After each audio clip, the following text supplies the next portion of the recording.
Nú erum við bara að byrja að taka upp. Við ætlum henni að fara upp.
Mikið ljós.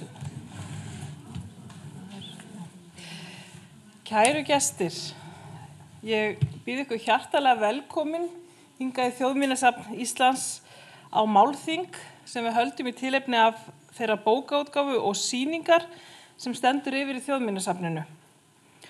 Þetta er sýning á íslenskum refilsaumsklæðum og við höldum þetta Málþing við tímamót þar sem að Martinsklæðið frá Grenjaðarstað mun nú verða tekið niður og skilað til Louvre-safnsins í París. Í stað Martinsklæðinsins munum við setja upp annað altarisklæði sem einnig er fengið að láni utanað frá St. Rijksmuseum í Tvent, ríkisafninu í Hollandi. Á safnanótt, föstudagskvöldið 2. febrúar næstkomandi, mun því sýningin hafa tekið þessum breytingum og ég hvet ykkur auðvitað öll til að koma þá aftur og skoða sýninguna með hollenska klæðinu, íslenska klæðinu sem að hollendinga varðveita, getum sagt það. Ástæða þess að við sýnum klæðin á víxl er vegna krafna hámarks landtíma til annarra landa frá þjóðunum, en textílar fyrri alda eru meðal viðkvæmustu sýningagripa og þola ekkert hnjask, litla birtu og eru varðveittir í lokuðu stýrðu umhverfi öllu jafna. Á sýningunni eru 6 klæði sem hafa verið fengin að láni frá erlendum söfnum, en öll önnur íslensk refilsaumu klæði eru varðveitt hér í Þjóðminjasafninu. Þegar það var staðfest að við uppfylltum allar þær kröfur sem setta voru fram af eigendum klæðana og fengjum þau á láni, var mikil hátíð hér í safninu. En vissulega var aðdragandi af þessum vilyrðum og hann var langur, því áratugarannsóknir Elsu E. á íslenska refilsaumnum og samskipti hennar við allar þessar stofnanir í gegnum tíðina skópu traust og skilning á því að við Íslendingar mætum okkar eigin menningararf mikils. Og það má spyrja sig hvort að sú ákefð sem einkenndi Elsu í vinnu sinni alla tíð hafi ekki einmitt skilað því til okkar erlendu kollega að hér væru verðmæti á ferð. Það ágæta máltæki að upphefðin komi að utan er vissulega áminning til okkar. Og við sem störfum í menningargeiranum hendum oft gaman að þessum orðum eða dæsum yfir þeim ef því er að skipta. En sú staðreynd að Elsa var áköf, eins og ég sagði, hún var fylgin sér í sínu verkefnum og hafði margt í gangi, eins og ég trú að Lilja Árnadóttir muni koma að í sínu erindi á eftir. Það skipti sköpum með það verkefni sem yfirstandandi sýning er. Elsa var stöðugt að leita að upplýsingum á sínu sérsviði og setti sig í samband við sérfræðinga allan heim og hvað refilsaumuðu klæðin varðar nýtti hún þau tækifæri sem gáfust til að skoða þau, öll þau tækifæri, til að fá að handfjalla þau, snúa þeim, skoða bakhliðina og rýna í smæstu smáatriði. Og það hefur eflaust fært einhverjum heim þann sanninn að Íslendingu þætti nú eitthvað varið í þessa gripi, sem að það hafi þó látið frá sér á einhverjum tíma. Það er önnur saga og eru kannski ekki mikið fjallað það hér í dag. En ég leyfi mér að segja að Elsa í öllu sínu veldi hafi verið ágæt áminning kollegum sínum að okkur þætti mikið okkar menningararf. Og það hefur vakið verðskulda athygli hér á undanförnum misserum að Louvre skuli eiga íslenska mun, Martinsklæðið. Og það hefur lengi verið vitað. En það að klæðið sé á fastri sýningu Louvre-safnsins, það skipar því dálítið sérstakan sess að auki. Og ég vil ekki neita því að við erum ákaflega stolt af því. Og við segjum að okkar heimalist sé heimslist. Við skilum Martinsklæðinu með mikill ánægju til kollega okkar í Louvre nú í vikunni og þökkum fyrir. Listfengi þess er stórkostlegt og við eigum fleiri góð listaverk í þessum refilsaumuðu klæðum. Í síðari hluta málþingsins mun Elisabeth Antoine-König, sem komin er frá safninu í Louvre, segja frá Martinsklæðinu og þannig lýsa úr sinni átt þessum miðalda verðmætum sem við eigum öll. Málþingi sem fer í hönd verður tvískipt hvað tungumál varðar, fyrri hluti þess verður á íslensku, en síðari hlutin verður fluttur á ensku af okkar erlendu fyrirlesurum. Það hefur verið einstakt að verða vitni að þeirri ánægju sem að sýningin hefur skapað hjá gestum okkar og sérstaklega Íslendingunum. Því svona sérsýningar sem eru niðurstöðu mikillar rannsókna eru í raun ekki oft í boði í íslenskum söfnum. Sýningin var opnuð þann 4. nóvember síðastliðinn og mun standa fram í byrjun maí. Og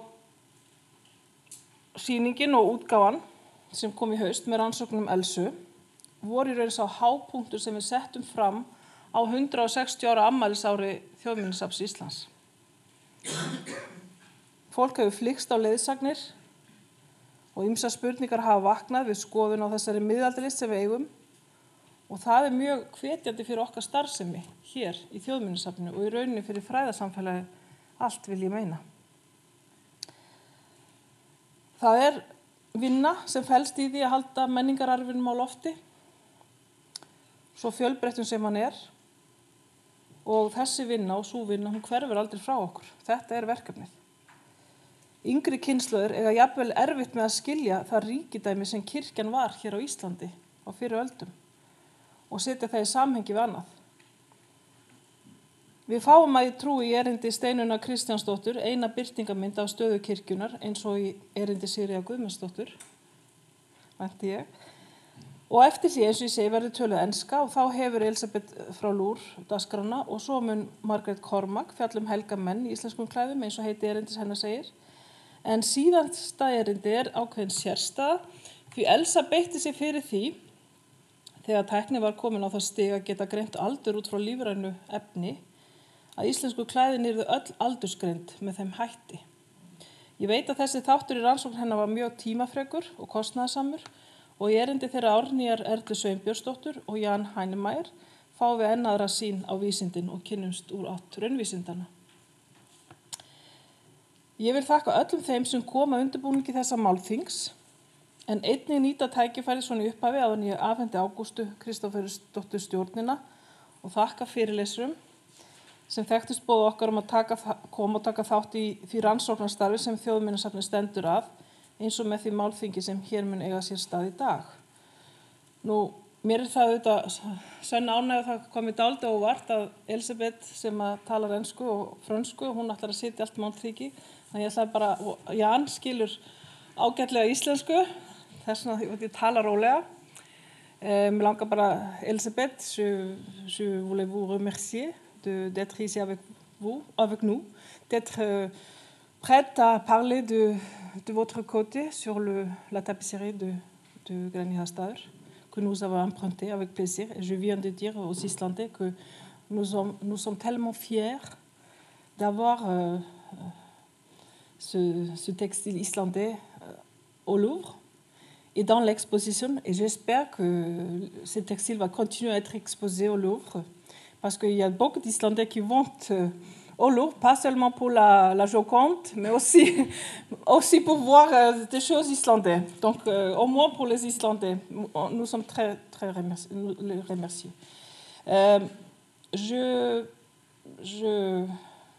On enregistre, við tökum upp þetta málþing og setna munum við kannski geta sett texta við þá íslenska hlutan. Oui, comme j'ai dit, on va enregistrer les lectures.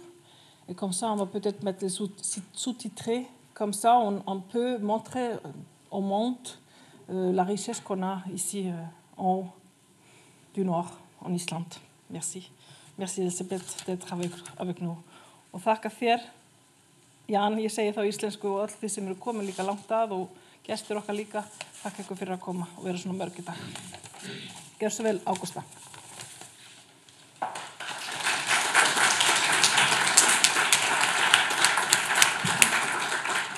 Þakka þér fyrir, Harpa, verið öll hjartanlega velkomin. Þá okkur ekkert að vanbúnaði en að hefja málþingið og fyrst meðal mælenda hér okkar eigin Lilja Árnadóttir. Lilja fyrrverandi deildarstjóri munasafns hér í Þjóðminjasafni Íslands. Hún nam þjóðhættafræði við Háskólan í Lundi og lauk prófi árið 1978. Hún starfaði við Þjóðminjasafnið allt til ársloka árið 2020 þegar hún lét af störfum, en hún hætti ekki að vinna hún Lilja, heldur tók hún til við að ljúka þessari rannsókn, Elsu E. og koma henni út á þeirri bók sem við sjáum hér. Og ég minn ykkur á að þessi bóka, hún til sölu í safnbúðinni á sérstökum vildarkjörum í dag. Nú, Lilja starfaði allt þetta árabil hér og hluta þess tíma að þá átti hún samleið með Elsu E. Og Lilja ætlar að segja okkur aðeins frá rannsókninni, en svolítið frá Elsu hér í dag, og hún flytur erindi sem nefnist með silfurbjarta nál, yfirlit yfir verk og rannsóknir Elsu E. Gjörðu svo vel, Lilja.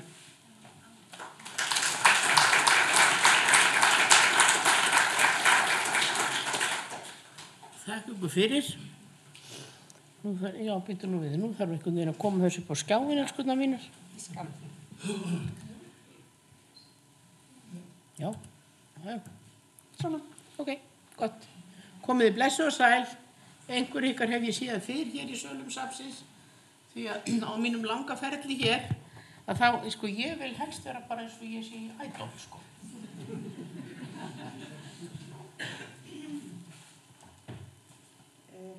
Ég þarf að íta á þennan takka.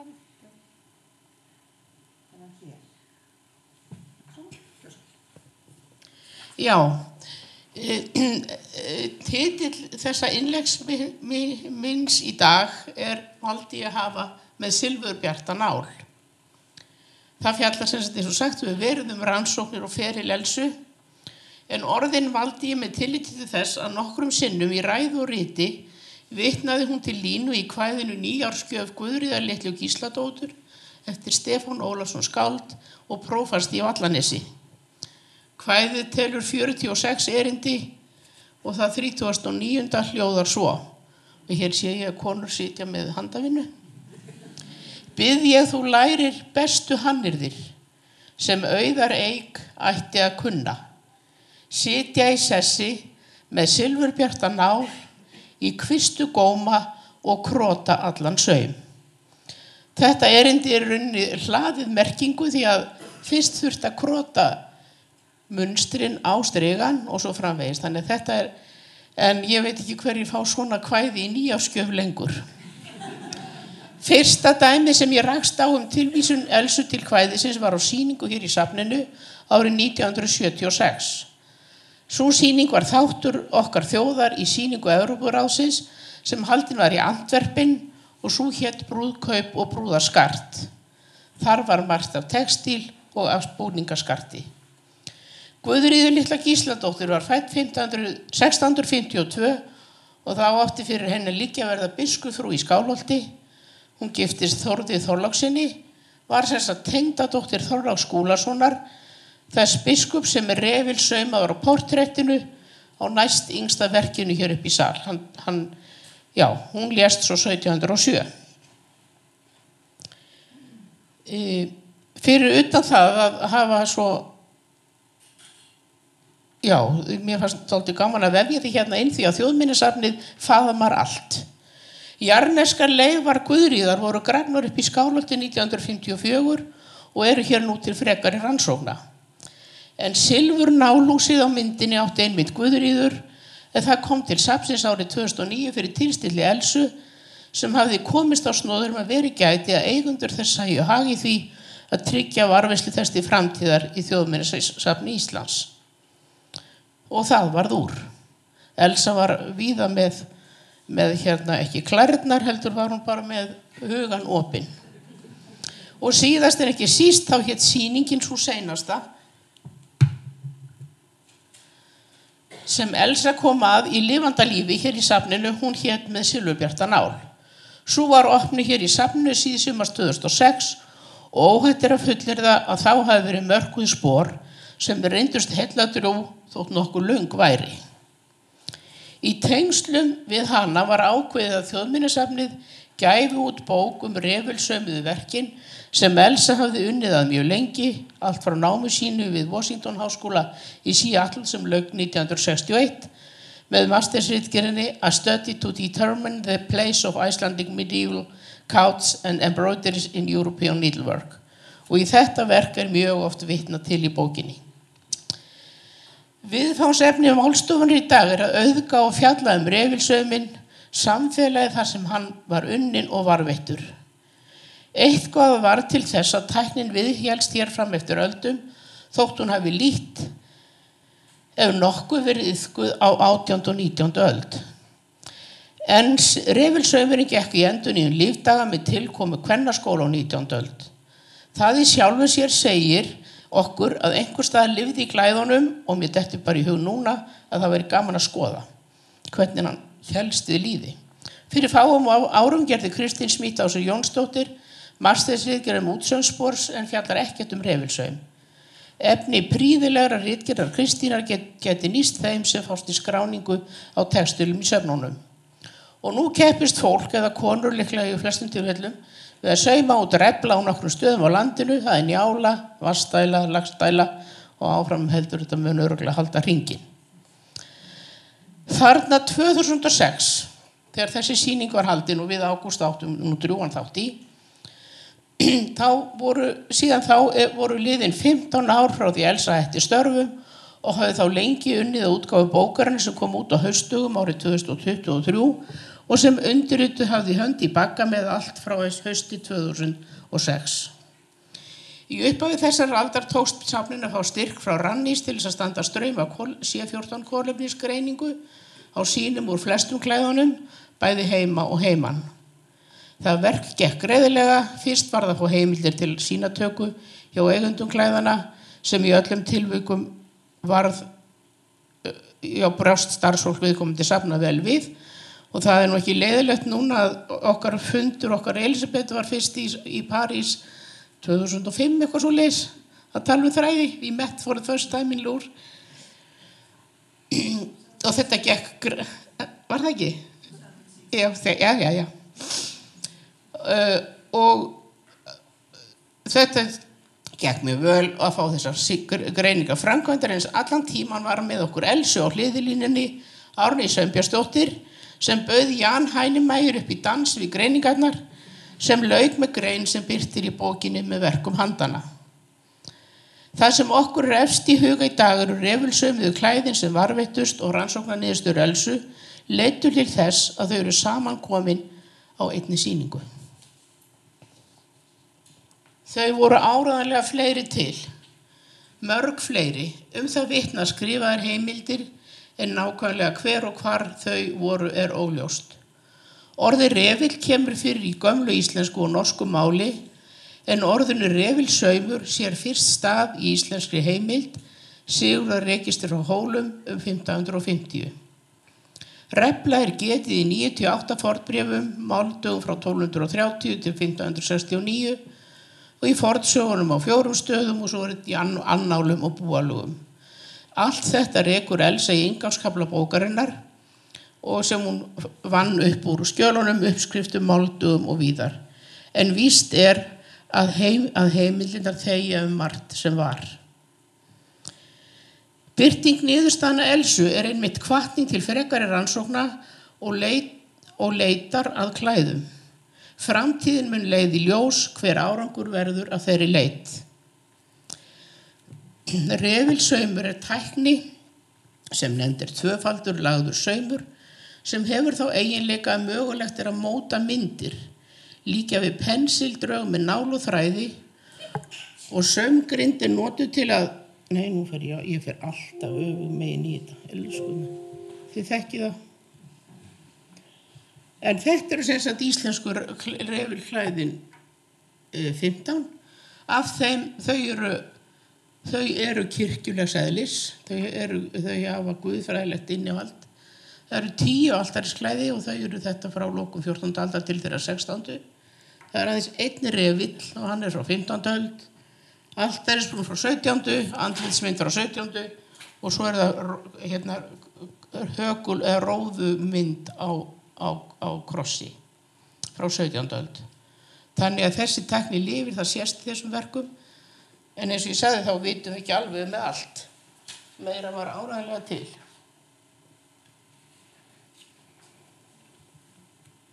Og þarna sem sagt, eru uppdrættir af því hvernig sporið myndað, það hefur þá eiginleikja, það er nauðsynlegt að draga upp útlínur myndana áður en það eru svo fylltar í með þessum lagða saumi. Þetta er útskýrt ágætlega hérna upp á sýningunni, en ég finn það þegar ég er með fólk þarna uppi að þetta er ekkert alveg auðvelt að útskýra þetta.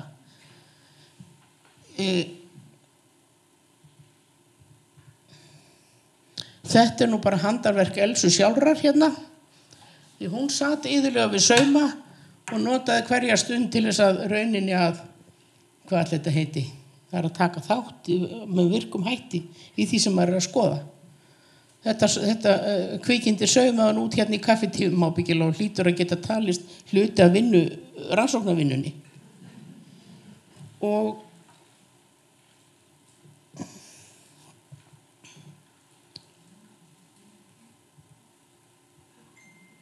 þessi sérstaka tækni er þannig að garnið er að mestu leyti á efra borði, framan á eða ofan á klæðinu, undir er ekki svo mikið garn. Þetta er í flestum tilfellum og ull og unnið á svona grind fyrst, sem þetta er munstrið dregið upp og síðan fyllt í. Þetta er tímafrekt en býður upp á mikla möguleika fyrir þá sem eru handlæknir. Þetta er fyrsti reiturinn og sá síðasti úr Maríuklæðinu sem var í Reykjavíkurkirkju í Mývatnssveit, og það er eiginlega, maður nú aldrei að gera mun á börnunum sínum, þið vitið það, en þetta er nú sennilega með því fallegra, og það er ekki oft mikið sem er notað til þess að búa til svipbrigði, draga upp örfína drætti í andlitum eða smáatriði. Þannig að það þarf mikla hæfni bæði í höndum og síðan þarf mikla kunnáttu til þess að geta búið til svona myndaraðir sem sýnir innihald ákveðnar helgisögu. 3 klæðana eru frásagnarklæði, það er þetta og þetta frá Grenjastað sem við heyrim mikið frá í dag, og síðan er það klæði úr Svalbarðskirkju við Eyjafjörð.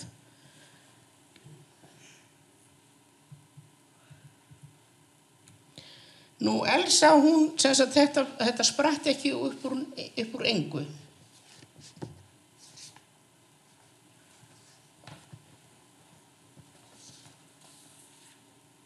Eru þið ekki alveg róleg?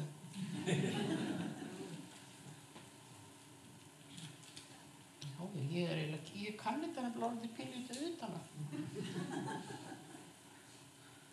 En það má segja að það var löng leiðin að loka bókinni. Ýmsir komið að gerð hennar, ég allt frá árinu 2006 innan handar, og þar til hún lést síðla ársins 2010. Eftir það var það af ýmsum ástæðum nokkur útideif á verkinu árabil, sem þó var tekið föstum tökum árinu 2020 og framhaldið til haust 2023. Og ég held ég leyfi mér að fullera þó mér sé máli skylt að það hefur verið ákaflega vel til þess vandað. Ég var hér í gær með hóp frá Reykjavíkurakademíunni og þeim fannst þarna Sigrún hönnuðurinn þarna líka, og það segir ekki neitt, sem hannaði bókina. Að þau voru mjög hrifin af þessu. Þau þekkja bókina, en minn aðstoðarmaður traustur var Mörður Árnason, sem allir vita hver er. En hvaða verkum synti Elsa á sínu starfsvelli sem að rauninni var undanfarið þessar niðurstöðum sem við erum með fyrir framan okkur í dag. Allt snerist þau um textíl, munstur, útsaum, búninga og hvers konar tækni við að búa til verkin. Þegar hún kom frá Bandaríkjunum í fyrra sinnið, hún var þar á stríðsárunum, þegar hún kemur heim í fyrra sinnið, þá tekur hún þátt í því að stofna handavinnukennslu við Handíðaskólann, og árið 1953 kom út bókin Dúkur og garn, sem sagt er fyrir rífilega 70 árum.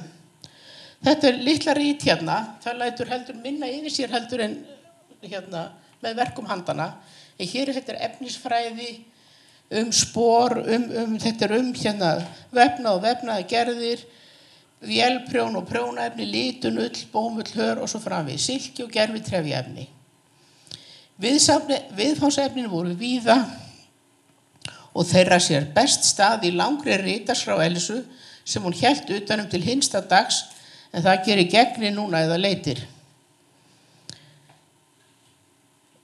Samt eitthvað við það handfjalla ritaskrána í fjölrituðu hefti sem í rauðri kápu.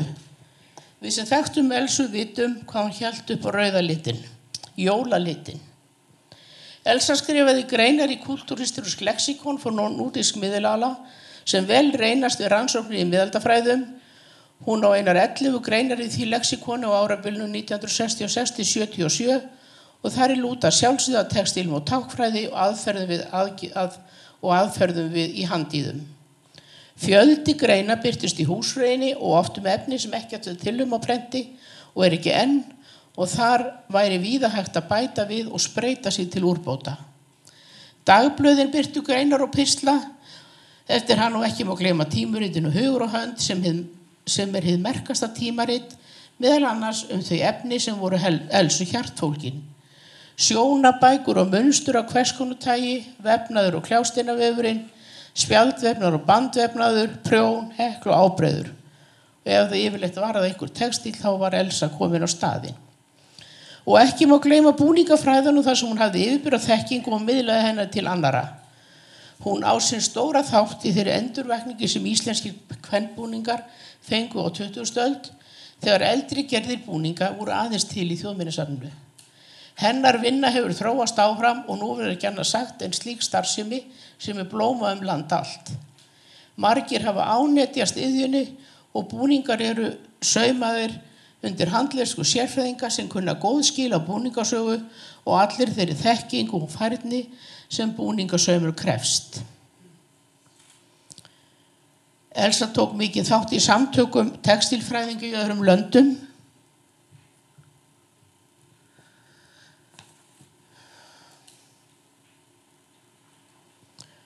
Það fann ég glöggt fyrir þegar myndefnis var aflað í bókina. Flestir þekktu nafn Elsu og margir mundu hana á fundum og ráðstefnum. Ég minnist þess sjálfu hafa fengið að vera með í fundahaldi norrænna táknfræðinga sem haldin voru nokkru sinni hér á landi, en þar var Elsa virk og eftirminnilegar eru kvöldvökundar ýmist á hótelum eða heimahúsum, þar sem sérfræðingarnir klæddust upp sem dýrlingar eða annað andarsfólk, stig á svið og léku frumsanda leikþætti úr helgisögum og höfðu yfir strófur úr guðsorðabókum. Elsa gerði sér fær að halda tengslum við starfsfólk byggðasafnanna og voru þau samskipti í báðar áttir, þar sem hún aflaði upplýsingum safnkostin víð landið og gat þá leið frætt fólk og stutt í þeirra innmenningsstörfum, auk þess sem hún jók við sína þekkingu yfir sín hvað var til. Og virk var hún í félagasamtökum sérfræðinga á sviði bæði heima og heiman, og þannig eru listið nokkur upp svona sem hún lét til sín taka í, eins og SIETA og þetta ikonografísk committee, þetta sem sagt táknfræði. Hún var virk í sambandi norræna safnmanna sem núna hluti af einhverju sem heitir Nordensmuseer, eða ég man ekki hvað það heitir, og svo ICOM, hún gekk í ICOM náttúrulega eins og skot, og það var stofnuð Íslandsdeild hér, og hún hlaut verðskuldaði heiðursdoktorsnafnbót við Háskóla Íslands árið 2000. En ég held að ég fari nú bara að verða búin að þessu. Sjálf var hún iðin við að sauma út.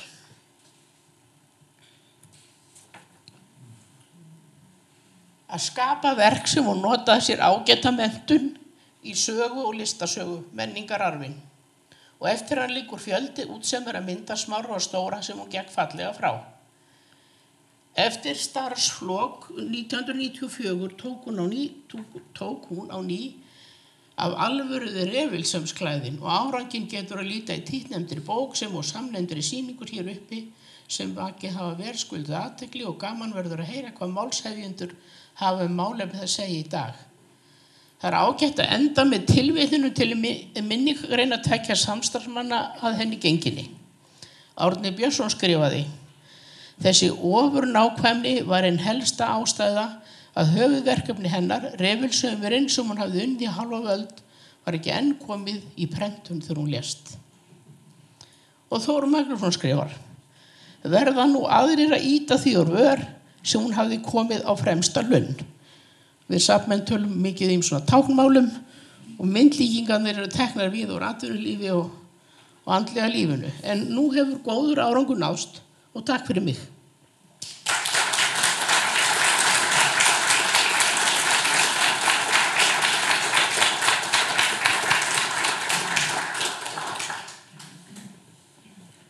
Þakka þér fyrir, Lilja. Við höfum tíma fyrir einhverjar spurningar. Eru eitthvað sem brennur á ykkur sem þið viljið spyrja Lilju um?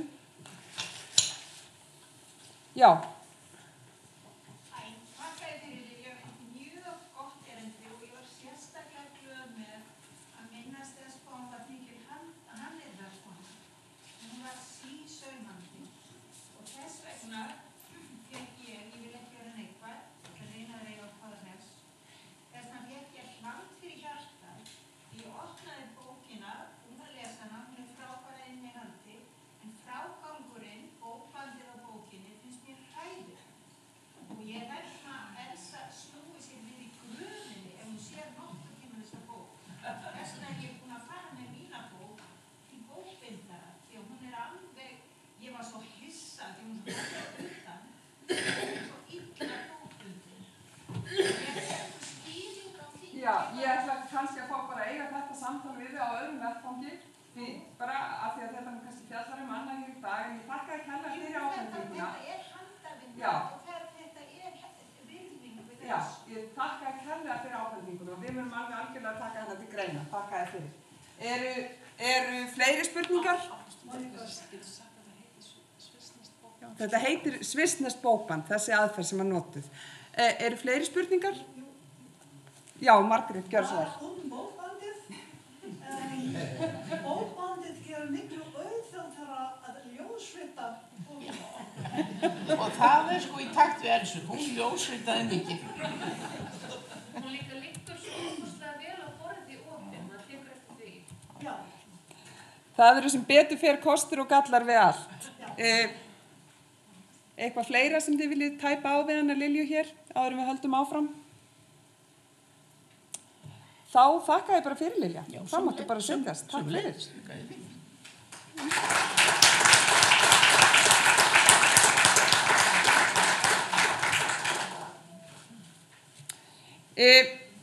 Næst á mælendaskrá hér í dag Steinunn Kristjánsdóttir. Steinunn prófessor í fornleifafræði við Háskóla Íslands og hún nam sitt fag við Háskólann í Gautaborg og lauk þaðan doktorsprófi. Steinunn hefur stýrt fjölmörgum rannsóknum á sviði fornleifafræði og eftir hana liggja fleiri bækur og greinar en hægt að tiltaka hér. Steinunn starfaði tíma við Þjóðminjasafnið í sameiginlegri stöðu safnsins og háskólans og þekkir því innviði þessara stofnunar ágætlega og hennar ýmsu ranghala. Erindi Steinunnar hér í dag nefnist Kindur og klæði, samspil manns og náttúru. Gjörðu svo vel, Steinunn.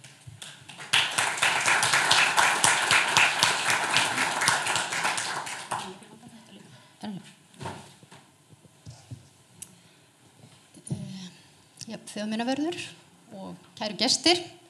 Ég vil nú byrja að þakka kærlega fyrir þetta boð að fá að tala hér og segja frá rannsókn sem ég fer fyrir núna en hún tengist einmitt beint þessari sýningu og því sem að Elsa var að vinna. Ég ætla nú að nota þetta, halda áfram í ædolinu hér og svo ég heyrist nú í mér ef ég geng þessar skjá. Ég ætla nú að setja upp svona bendil. Já, titillinn, samspil manns og náttúru, það sem sagt titillinn á þessu verkefni. Ég ætla að sjá hvert ég sjá hver á að fletta. En það snýst að svona afmiðja manneskjuna í veröldinni og sýna fram á hvernig náttúran og manneskjan samofin alla tíð. Það hefur verið lengi þannig að það einhvern veginn litið á það að manneskjan sem að stjórnöldu eða þá náttúran og allt það, þannig að þetta snýst það, þetta rannsóknarverkefni. Og þetta þverfaglegt þó að þetta sé líka að stórum hluta fornleifafræðilegt. En efniviðinn til þess að skoða þetta við völdum sem sagt 2 klaustur af reglu Benediktína til þess að reyna að skoða þetta samspil og manns og náttúru eða menningu og náttúru og það eru Þingeyraklaustur og Kirkjubæjarklaustur og ástæðuna fyrir því að við veljum þessi 2 klaustur að þau voru rekin í ótrúlega langan tíma, fáar stofnanir aðrar nema biskupsstólarnir hafa verið rekin lengur og þannig að við getum hort á breytingar eða þetta samspil til langs tíma og það sem sagt yfir 400 ár, meir en 4 aldir sem að Þingeyraklaustur var rekið og Kirkjubæjarklaustur nærri því líka. Og annar punktur stór og mikilvægur í þessu einmitt það að þessi klaustur voru þekkt fyrir mikla framleiðslu sem krafðist mikilla náttúrulegra efna af skepnum eða af náttúrunni og mikla þekkingu og þarna kemur menningin inn og það eru sem sagt handrit, Þingeyraklaustur yfir nú meina að það hafi verið leiðandi á þessu sviði og svo aftur Kirkjubæjarklaustur sem var leiðandi á sviði klæðagerðar og þannig að það svona skýringin en þetta eru sem sagt nóg að taka, 14 klaustur og Reynistaðaklaustur mættu nú vel koma inn í þetta. Þetta eru svona staðir sem við höfum að einbeita okkur að og þarna sjáum við tímabilið sem að þau voru rekið, Kirkjubæjarklaustur og Þingeyraklaustur.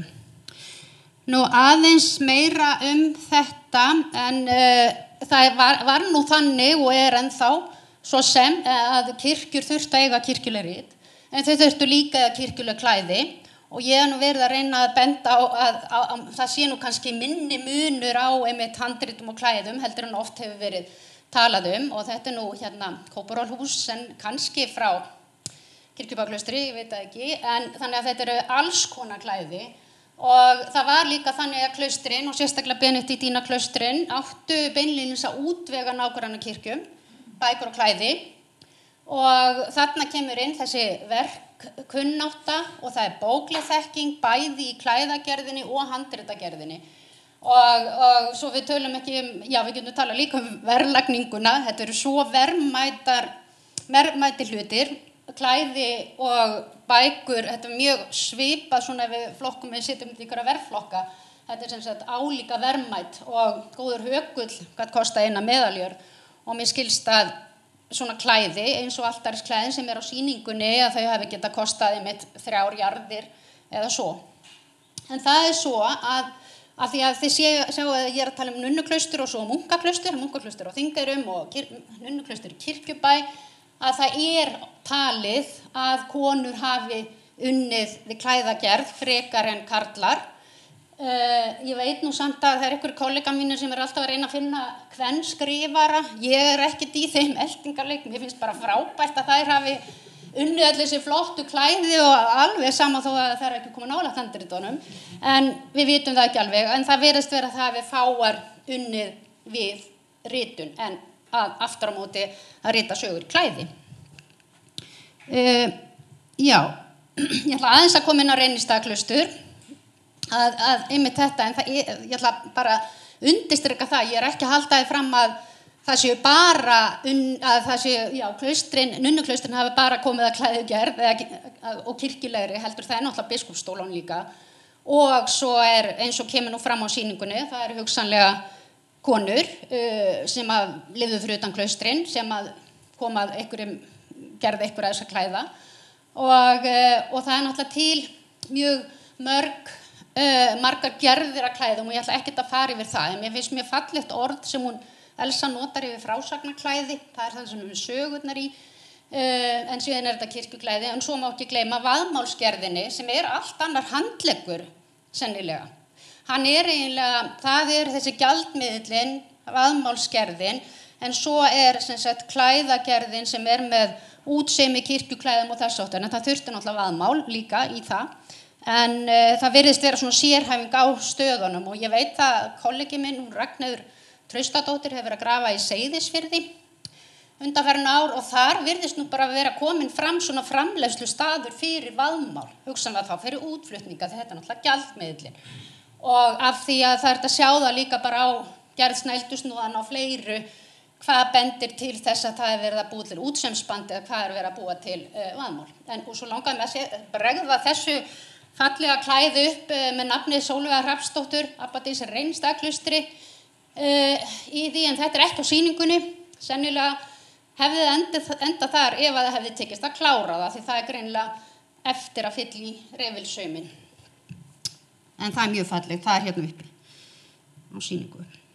Mér langar aðeins, ég vona að ég falli nú ekki á tíma, svo margt sem ég langar að segja, en aðeins að fara yfir þessar abbadísir sem að munu hafa stjórnað þessu klæðagerð sem við erum að tala um. Og ekki allri, eins og ég segi, en miklu af henni. Og þetta eru mjög merkilega konur sem að mér hefur ekki fundist hafa, þær hafa sjaldan ratað svona á spjöld sögunar, allavega ritara sögubóka, yfirlitsrita, og ég hef nú skoðað þær allar, og það nú oft sagt að það sé nú lítið vitað svo marga konur í sögunni, það til svo mikið þær, og þetta eru mjög þekktar konur sem koma svo víða fyrir í miðaldahandritum, enda voru þetta mikilsverta konur, stjórnuðu þessum stærstu kvennastofnum sem hafa verið reknar á Íslandi, og sumar komu tvítugar í klaustrin og voru til dauðadags, og voru abbadísir. Ég setti nú inn hvað voru abbadísir í langan tíma. Sólveig var nú held ég lengst af þeim, hún kom hana mjög ung og var nú alveg til 1563, en ég ætla að fara að hætta að tala um þær, því ég get talað um þær í allan dag og fara að koma mér að efninu. Kirkjubæjarklaustur, eins og segi, rekið nærri 400 ár, svo nærri því aldrei bar skugga á, getið sagt. Ég hef nú búin að skoða öll klaustrin og mér finnst nunnuklaustrin svona þessar betur reknar stofnanir, verð ég að segja, heldur en munkaklaustrin. Ekki það, ég ætla að vera bara sanngjarn, en það bara eiginlega ekki, til dæmis þetta, þær eru ekki þekktar fyrir barneignir, en það eru aftur á móti munkarnir. Ok, sleppum þessu, en það sem við erum að nota í verkefni náttúrulega fornleifar, varðveittir textílar, eins og þessi sem eru hér, ritaðar heimildir, og við erum með uppgraftargögn sem Bjarni F. Einarsson, fornleifafræðingur, hefur leyft okkur að nota. Hann gróf á Kirkjubæjarklaustri 2002 til 2006 og frábært efni sem hægt að vinna helling meira með, og þetta með hans leyfi. Og síðan höfum við grafið þarna síðustu 2 sumur, og það sem við erum að skoða náttúrulega fræ og frjók og dýrabein, náttúrulega upp á skepnuhald í sambandi við textilgerðina, textilindi sjálfur, áhöld til textilgerðar, vassnýtingu sem náttúrulega mjög mikilvæg í þessu samhengi, og margt fleira. Nei, ég ætla nú ekki að enda. Herðu, verð ég að spóla alveg svona tilbaka.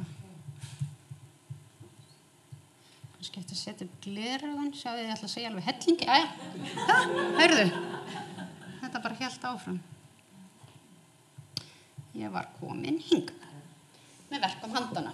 Það einmitt bók Elsu, og hennar bara greiningar eru bara hvalreki fyrir þetta verkefni. Þau hljótið að sjá það bara strax, og að lesa það sem hún hefur gert, að það alveg ótrúlegt, og þetta svo flott líka af því að, ég ætla nú að bæta við í lokin að við ætlum að halda áfram með hennar verk, vonandi fáum leyfi til þess, en að hún líka að vinna þetta, það hefur gert svo mikið, það reyndar alltaf eitthvað ný tækni að koma fram, en bara á þessum tímum hún að gera kolefnisgreiningar þegar fáir að gera þetta, og það bara á allar þessar greiningar.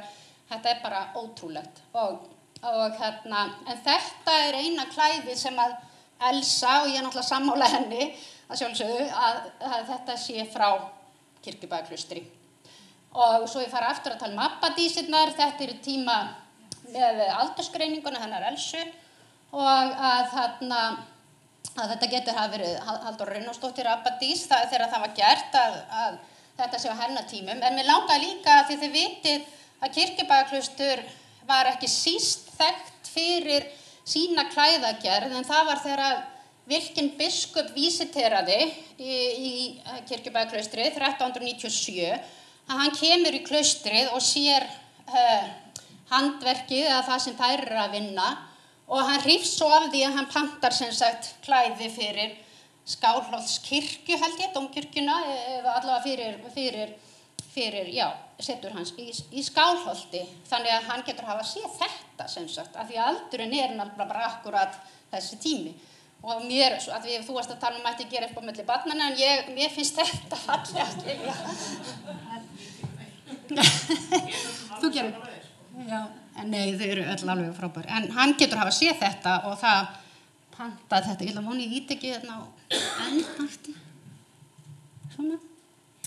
Já, en rannsóknarspurningarnar og það nú kannski, mér finnst það gaman þegar að rannsóknarspurningarnar fara alveg í uppnám þegar að niðurstöðurnar birtast og eitthvað svona. Við erum ekki komið margar niðurstöður, en við erum einmitt að skoða þetta, hvernig, eins og ég sagði áðan, hvernig tekst núna halda í hefðir Benediktína við rekstur klaustursins og í þessu umhverfi, hvaða áhrif hafði náttúran og þær og umhverfið og allt þetta og svo líka með klæðagerðina. Þetta verður enda mjög erfitt að skoða klæðagerðina eftir tímabilum, en svo þetta með forngripir og hvort þið getur sagt okkur hvaða klæði voru unnin þar og svo hvaða efni voru innflutt og hvaða efni voru innlend. Og hér nú heilu Katrín, endar í textílgerða fólks, þetta nú kirkjubæðabók sem að þær áttu.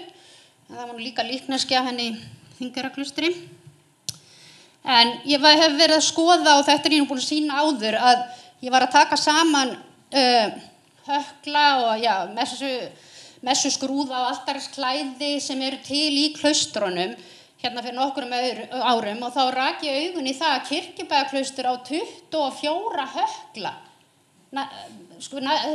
Svipa marga og bara Viðeyjarklaustur sem eru munkaklaustur og Þykkvabæjarklaustur og magnið af klæðunum sem er með og einn af þessum 24 er talin upp sér að því hann er svo sérstakur en þetta er bara greinilega lagar. Þannig að þetta var varla meir en einn prestur í nunnuklaustri og náttúrulega engin munkur en að munkarnir hafa notað hinn klæðin. Þannig að mér finnst þetta nú ein vísbendingin um þetta. En síðan er líka bara, mér langar að benda á hvað er rosalegt magn af klæðum til í landinu á miðöldum. Ég held að Elsa hefur tekið eitthvað af þessu saman, en það væri gaman að sjá eitthvað svona heildalista, því þetta nú bara dæmin sem ég tek hér úr klaustronum. Og þetta ég ætla nú ekki að fara að tellja þetta upp, því ég ætla nú að hlaupa bara yfir þetta, en þetta er alveg ótrúlegt. Hvað er mikið magn af klæðum í þeim öllum og ég gerði nú þessa teikningu, við gerðum jarðsamælingu eða mældum sennilega rúst klaustursins í Þykkvabæ og þetta er nú byggt á því og þá reyndi ég að setja inn þennan rauðu línurnar eru sem sagt klæðin sem að eiga hafa verið í mismunandi rýmum. Þetta er líka byggt á úttekt frá 1340, hvaða herbergi voru, hvaða rými og hvar voru postulaklæði og annars konar klæði. Hérna líka allar kirkjur, bara ef þið opnið fornbréfasafnið, það eru klæði allstaðar inn í vaðmál og tjöld og allt hvað eina. Eitt annað líka, prófendusamningarnir sem nú til varðveittir samninga við 79 einstaklingar. Þetta var sem sagt fólk sem á öllum aldri, hjón og einstaklingar, konum, börn og allt mögulegt sem að gerðu samninga við klaustrin og fluttu svo annarkvort inn í þau á þess að vígjast í þau eða það bjuggu í kofum eða húsum við þau. Og þar er líka talið upp ótrúlegt magn af lérefti til dæmis. Það er vaðmál og lérefti, takk eftir því. Og ég ákvað bara að draga fram einn af þessum samningum við henni Ingveldi Helgadóttur, þekkt kona, tengdadóttir Ólafar ríku. Og þegar við skoðum þetta þá betur, ég ákvað að taka saman allar niðurstöður hennar Elsu í sambandi við úr hvaða efni eru klæðin gerð hér. Og þetta eru bara miðaldaklæðin, eins og Lilja kom inn á áðan að þá eru þarna klæði frá því eftir síðaskipti og ég tók það nú ekki með og það kom mér, ég veit það ekki, það kom mér á óvart að þetta er eiginlega allt innflutt efni. Þannig að ég var að hugsa, eigum við ekki að fara út fyrir Kirkjubæjarklaustri til þess að skoða þetta samspil manns og náttúru og þetta er ekkert endilega þar. það eiginlega veggtjaldið frá Hvammi, sem kallað nú Hvammsreyfillinn, að hann úr ull og ég náði ekki alveg hvort það eru 2 eða 3 sauðalitir í honum, en annars þá eru klæðin, sko undirlagið, og Elsa bendi nú á þetta, að eiginlega alltaf hör. Og það ull undirlagið í klæðinu frá Reykjahlíð og Grenjaðarstað, en annars þetta hör. Og bandið, sem nú yfirleitt tog, það stundum ull, en alltaf eitthvað annað með lín eða hörband. Og fyrir utan það líka málband í þeim sumum, það líka innflutt, gilt eða silfur, það fannst nú bronsstráður í kubli sem fundum á Skriðuklaustri, og annað, það eru litirnir, það eru upp undir 11 litir í klæðunum og helmingurinn af þeim eru ekki litir sem að fást úr efni í íslenskri náttúru. Og þetta bara óboðslega merkilega niðurstöður að mínu mati og rosalega vel unnið. Og það eitt klæði hérna frá Arnarbæli sem að má tengja við Kirkjubæjarklaustur, en maður veit ekki hvað af því það frá úr Ölfusi, úr Skálasundami. En það allt úr innfluttu efni, eins og það leggur sig. Það líka mikið yngra. Það yngra og svo það skerðir sig svolítið úr.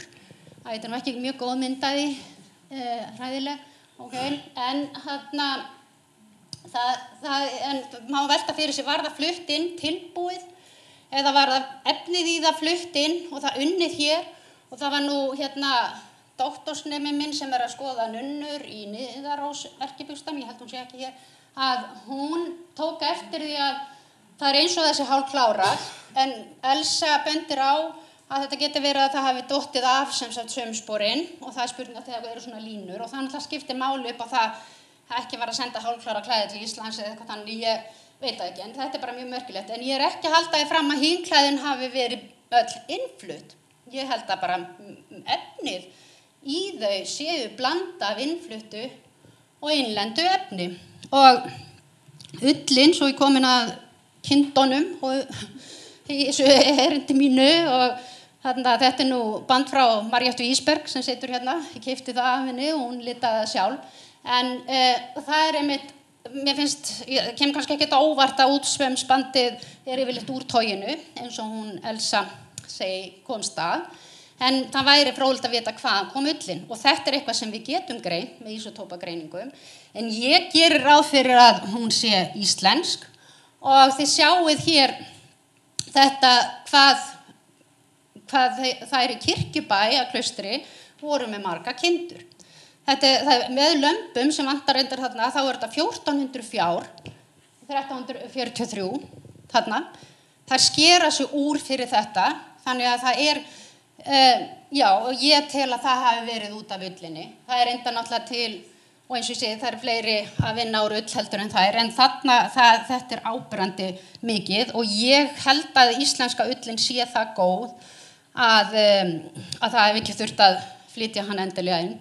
En aftur á móti hörin, og ég fekk nú, ég ætla að strika þarna undir, með hörin, þetta hef ekki nú lánað frá tengdadóttir minnar, en hún ræktaði þennan hör og bjóti band, bæði hör og lín, en þið vitið að þetta nátengt að línið bandið inn í hörnum og hægt að nota bæði, en þetta hlýtur að vera innflutt vara.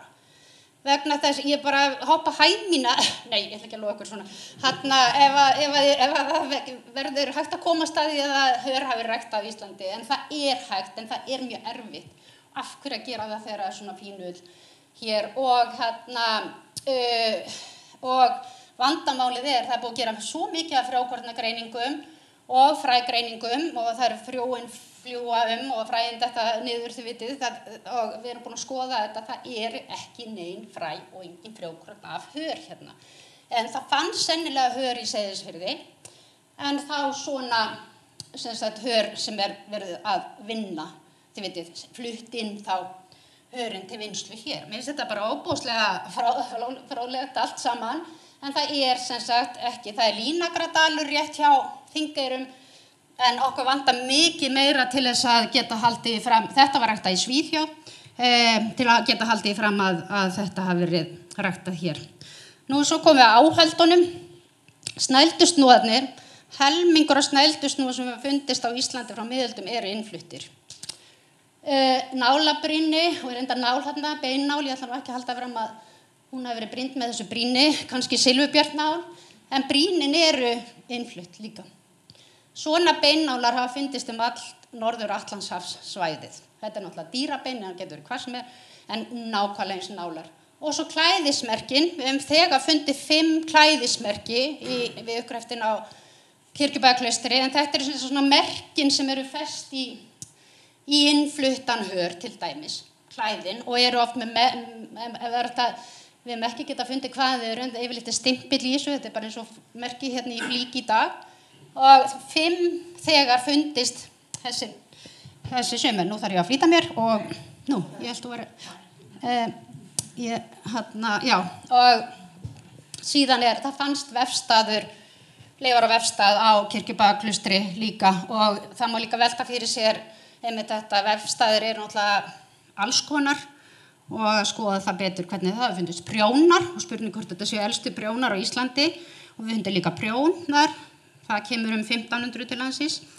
En ég ætlaði einmitt að fara að enda þetta á að tala aðeins hvað við erum að gera einmitt núna, og þetta náttúrulega frábærar niðurstöður fyrir okkur að vinna áfram með, en það sem að við hefum fengið leyfi til að gera, eða fengum áður en sýningi var sett upp, að það var að greina liti í draflastaðaklæðinu, en það eru nefnilega nýjungar í greiningum, aðferðir, að það sem sagt að það þarf ekki lengur að taka sýni úr klæðunum, sem náttúrulega alveg stórkostleg, og þetta sem sagt röntgentæki, og þetta þetta XFR-tæki, og svo forstæki, það nú bara eins og penni, og það hægt að gera þetta gegnum gler líka, þetta þarf ekki að vera svona borði, og að þetta bara röntgentæki sem myndar á dýptina í hvaða, og það birtist bara tölvuskjá hvaða litir eru, og þetta forstæki það greinir sem sagt lífrænefni, en XFR sem sagt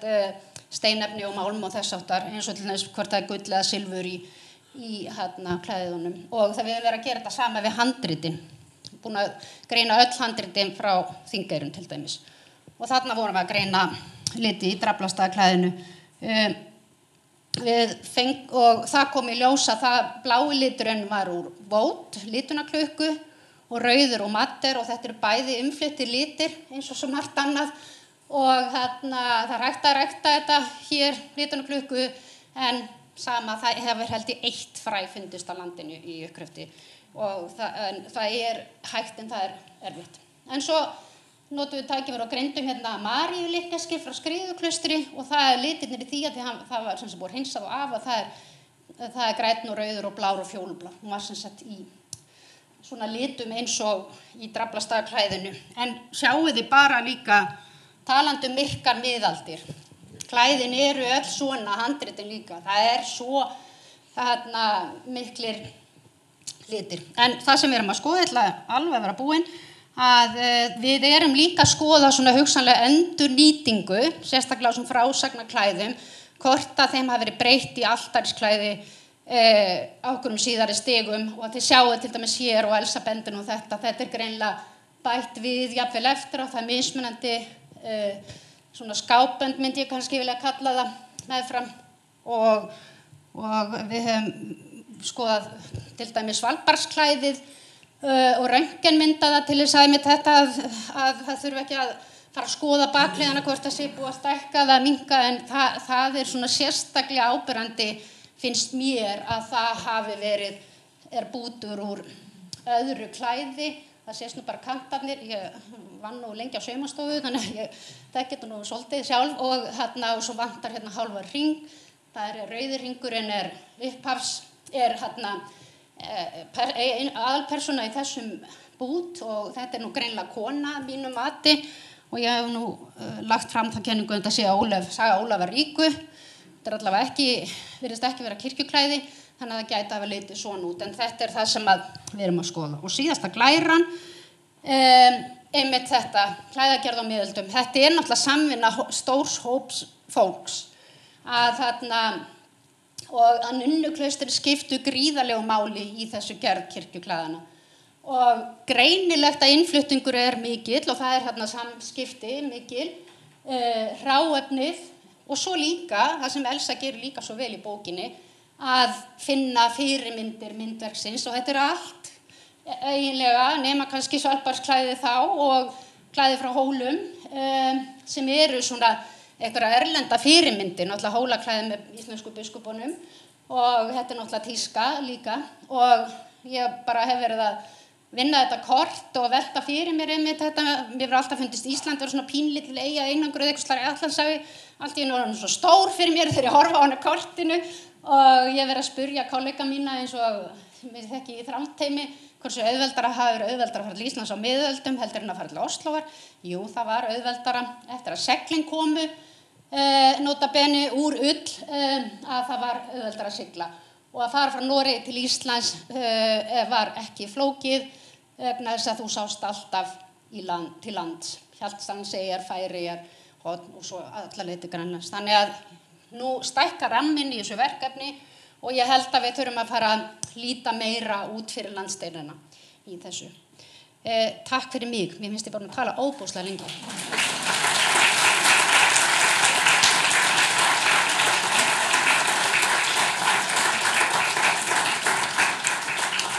Takk að kærlega fyrir Steinunn. Eru einhverjar spurningar til hennar Steinunnar? Já, ég hugsa að við leyfum þessar 3 spurningar. Ég ætla að biðja ykkur að vera bara stuttorð og koma með hnit með spurningu. Gjörðu svo vel. Kæra þakkir fyrir frábæra fyrirlestur. Ég hjó eftir hérna frammi á sýningunni og það svo fátt frá Suðurlandi og Vesturlandi. Það tilviljun að varðveldist þessi klæði eitthvað vel? Já. Þegar maður lítur á landakortið þá allar arfarnar fyrir norðan og austan. Einmitt, þetta bara nákvæmlega rétt hjá þér. Það eru 10 af þessum klæðum og ef ég að miða við miðaldaklæðin sem eru 13 að 10 eru frá Skagafirði í Aðaldal á þessu smá svæði sem óbáðslega merkilegt en 3 frá Skálásundæmi og sem svipað og það eru svipað mörg klæði til í öðrum biskupsstólum í Niðarós erkibiskupsdæmi sem við tilheyrðum. Hólar, þetta hólabiskupsdæmi fyrir norðan, sker sig úr og mín kenning svo að af því að Jón Arason hélt hólabiskupsdæmi eiginlega í gíslingu 10 ár eftir að siðaskiptin urðu á Suðurlandi 1541 og það svona mesta eyðileggingin eða svona losa sig við þetta kaþólska dót eins og hann kalla kannski, að það var að gerast þarna við siðaskiptin frá svona 1539 þarna frameftir og síðan klaustrin fyrir norðan rekin svona í einhverju mynd vegna þess að Jón Arason fer ekki þróun hálsökun og þá þeim lokað. Ég held að þetta sé ein af ástæðunum fyrir því að þau varðveitast úr þessu eina biskupsdæmi sem heyrði undir Niðarós erkibiskupsdæmi að þetta sé út af því að þau voru lengri í rekstri. Ég ætla að reyna að hafa þetta stutt en svo líka má benda á fylgikona Jóns Arasonar, Helga Sigurðardóttir. Hún var kærð fyrir það að koma undan gripum eigum konungs, að þetta var allt orðið eigni konungs, einmitt úr hólabiskupsdæmi, að hún var sem sagt talin hafa falið einhverja gripi og eitthvað, kannski eitthvað klæði, en hún var sýknuð, ég veit ekki, og það komst að því að hún hafði ekki gert þetta. En bara fyrir ekki langt svar hérna. Gott svar. Næsta spurning, gjörðu svo vel. Takk fyrir, og verður ekki ég sakna þess að sjá enga kindur. Já, maður svara þess að þetta svo oft hann titillin verið fyrst til og svo erindi, þannig að ég sá eftir að hafa ekki konur í þessu, ekki kindur, konukindur. Límklæðis og ullaklæði sem það var saumað á, vitað hvort það var aðalega einskipti vefnaður eða vaðnámsvefnaður? Þetta? Það allt einskipti. Takk fyrir. fyrir. Reynir Tómas, gjör svo vel. Skildi rétt þá komu hörin í óunnin til Íslands. Voru ekki innflutt klæði, hörklæði, línklæði frá Evrópu sem var verið að vinna með Norður-Evrópu, því að límgerð var heilmikil í Norður-Evrópu? Jú, ég held að það sé, og það geta hefur verið bæði, vegna þess að eins og ég sagði, við fundið þarna svona 5 klæðismerki á Kirkjubæjarklaustri sem bendi til innflutnings á hör, þá klæðinu, undirlæginu tilbúnu, og eins þetta spurning hvort að bandi var flutt inn lita og hvort það var lita hér, það er náttúrulega auðvelt að flytja hennar lit, að kaupa það á mörkuðum, maður var náttúrulega verið að borga fyrir eitthvað með þessu vaðmáli sem fór gjaldmiðlunum og þannig að það getur hafa líka verið flutt inn óunnin hör og það er bara ný hugmynd sem að við fengum eftir að, já, hún Ragnheiður Traustadóttir, vinkona mín og kollegi fann sennilega óunnin hör í Seyðisfirði. Það er ekki alveg staðfest, en það lítur út fyrir að hafi þá verið fluttur inn hör og síðan unni hér. Já, eitt sem ég get bætt við að það eru náttúrulega mikla rannsóknir í gangi á textílum út allt í Evrópu og við erum þáttakendur í nokkrum slíkum verkefnum og þessi nýja tækni sem Steinunn var meðal annars að minnast á, að hún gefur okkur alls konar möguleika. En enn sem komið er það þannig að til þess að greina hör þá þarf maður þó nokkuð mikið magn og mikið magn er 5 grömm og við fengum til dæmis beiðni í vor 5 grömm af afklippum að þá sem það er náttúrulega ekki tekið sýni úr klæðinu sjálfa því að sýnið eyðist við í raun og veru úrvinnsluna, heldur þarf að klippa þá alla lausa enda af klæðinu og það var búið að reikna það út að allir lausir endar af þessu tiltekna klæði væru akkurat 5 grömm og þá tekur nú sérfræðingshjartað hérna í Þjóðminjasafninu alveg kipp og segir við getum ekki eytt öllum lausum endum af einu klæði í eina rannsókn. Þannig að núna erum við bara að bíða eftir að tækninni fleygi fram af því að tækninni hefur fleygt svo fram á síðust ári. Það er svo frábært að, já, það er hægt að greina bara á þess að taka sýni. Mér finnst það bara dásamlegt að þetta er hrikalegt. En ég held að Margrét hafi verið. Já, Margrét. Ég tel mjög ólíklegt að alveg óunnin hörsk hafi verið flutt inn vegna þess að við vinnslu þá dettur svo mikið úr að þannig að það verður svo lítið eftir já. Þannig að kannski hálfunnin. Já, ég var einmitt að það svona var ég með þessa mynd hérna af hörnum sem að Fanný lánaði mér. Þetta er búið að, ég held að sé feiskja, það er sem sé búið að forvinna og svona lítur þetta út sem fannst í Seyðisfirði, eins og þessi búið að, eins og þú ert að benda á, það sé ekki hægt að flytja inn. Margrét, já, eftir að kempa. Bjóða þér svona bara lokum, gjör svo. Ég aðeins vænta við þessu að það eru einhverju til að hör væri flutin frá Írlandi. Við hittum enga skip sem kom og við Irish linen til Íslands. En er það linnen? Þetta var þegar klæði en ekki aftur. Já, en er þá linnen sem er þá búið að vinna? Já, við varum að spá í það hvert er verið að flytja inn ráefnið eða hvert að, já, heyrið þið. En þá þakka ég bara kærlega fyrir Steinunn. Þetta er mjög áhugavert.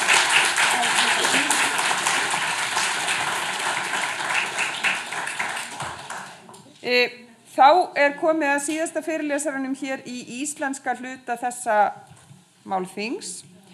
Það er hún Sigríður Guðmarsdóttir sem er dósent í hagnýtri guðfræði við Háskóla Íslands.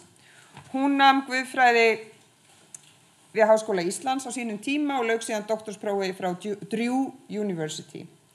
Hún hefur verið sóknarprestur bæði á Íslandi og í Noregi og starfað við háskóla í Noregi og á Bretlandi, auk þess að starfa hér við háskólan, hér á Háskólatorfunni. Hennar erindi nefnist konur, kirkjulist og guðfræði skráð með nál og tvinna. Gjör svo vel.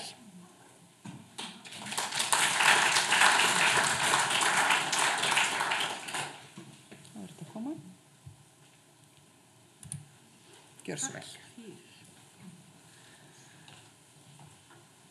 Komið þið sæl, gaman að fá að vera hérna og gaman að fá að taka þátt í þessu áhugaverða málþingi. Ég er, eins og Ágústa sagði, að þá hef ég starfaði lengi sem prestur áður en að ég síðan fór að kenna og rannsaka guðfræði. Þannig að ég ég starfaði lengi sem þjónn orðsins, en ég líka textílprinsessa vegna þess að mamma mín og pabbi og afi minn og amma, þau unnu öll og lifðu og hrærðust í textíl vegna þess að afi minn, móðurafi minn, hann var innflytjandi, hann var heildsali, þannig að ég er líka heildsalaprinsessa. Og með litla heildsölu sem að flutti inn viskustykki og handklæði og sænguvérasett. Og þannig að ég lifði og hrærðist sem barn einmitt í þeim heimi þar sem eru langar, stóra rúllur fullar af sænguverum og það er eitthvað svona bara eitthvað gamalt í mér að hafa mikið yndi af bæði vefnaði og útsaumi. Amma mín var mjög mikil útsaumskona og þess vegna er það mér mikið hjartans mála að fá að tala nákvæmlega þetta. Þar ég heyri stilla í mér. Það er þá að fara í ædóli líka. Heyrist þetta? Nei, það þarf...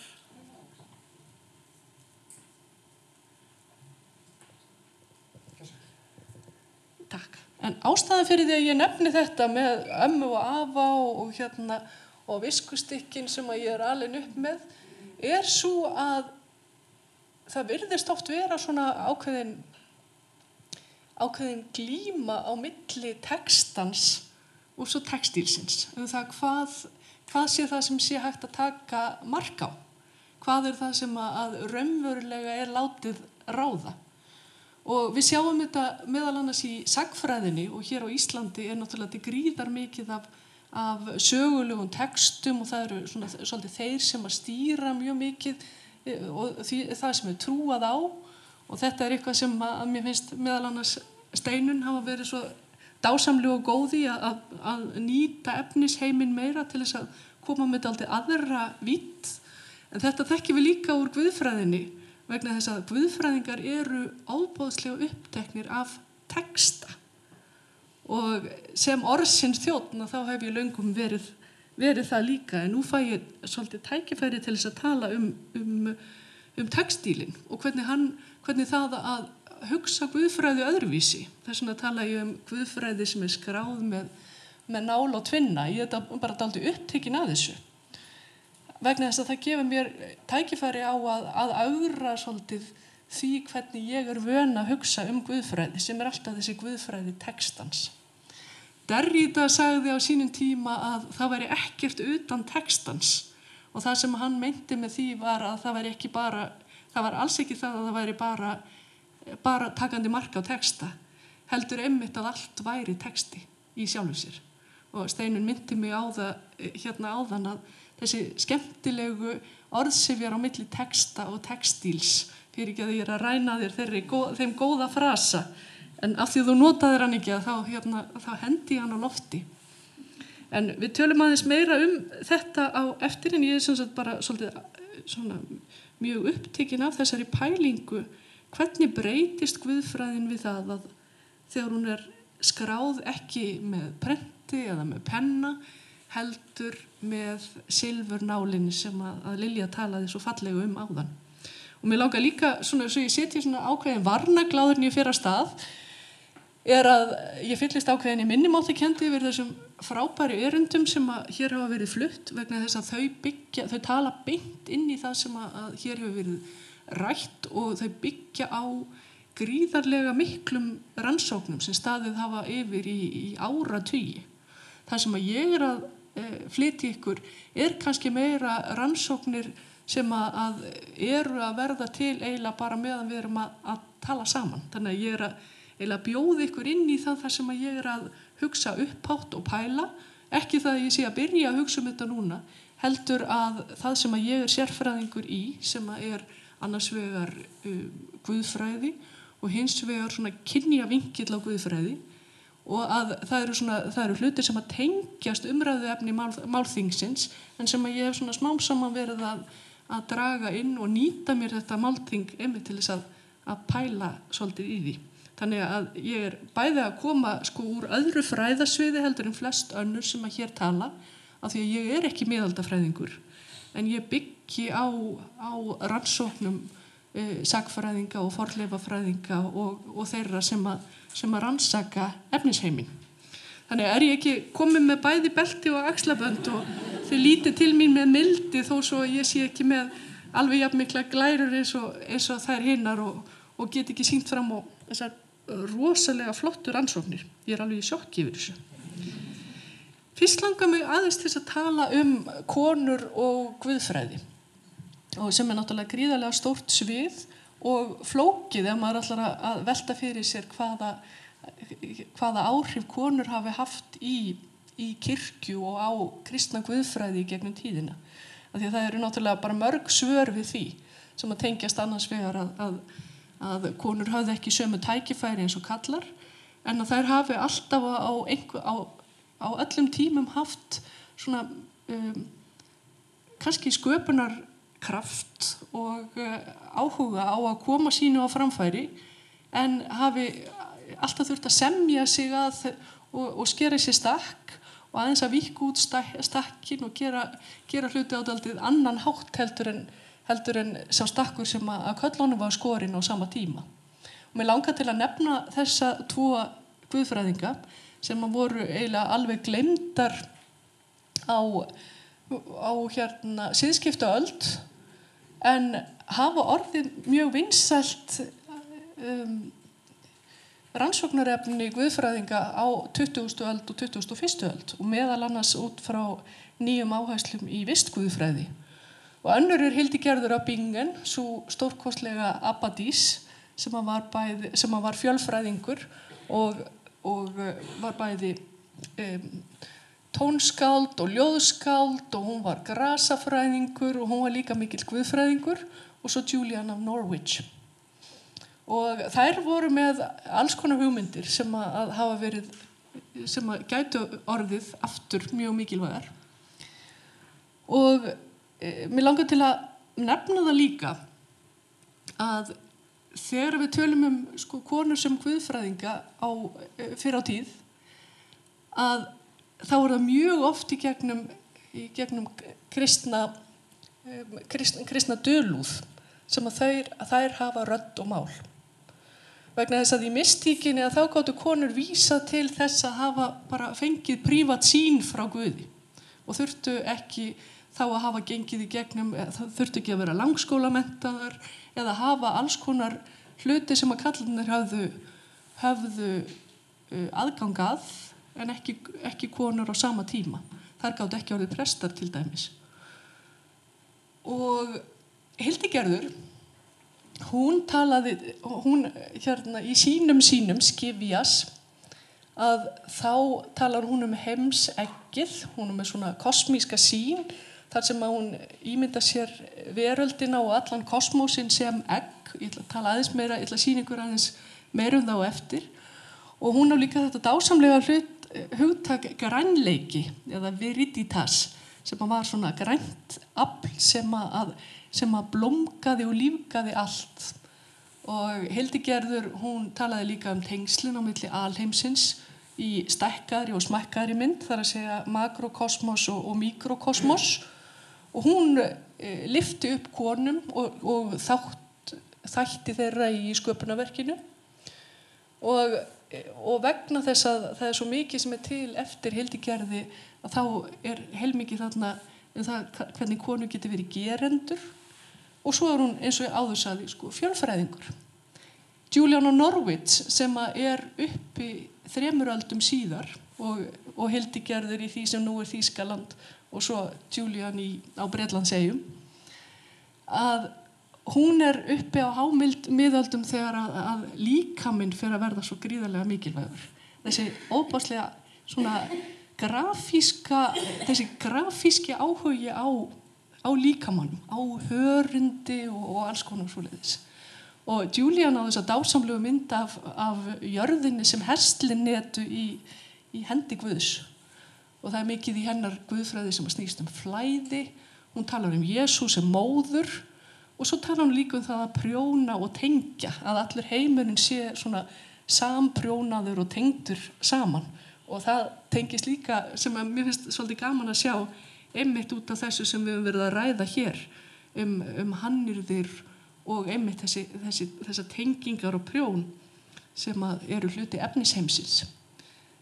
Þannig að þið sjáu það að það voru til og hafa alltaf verið til konur sem voru guðfræðingar og höfðu sín áhrif á kirkjuna.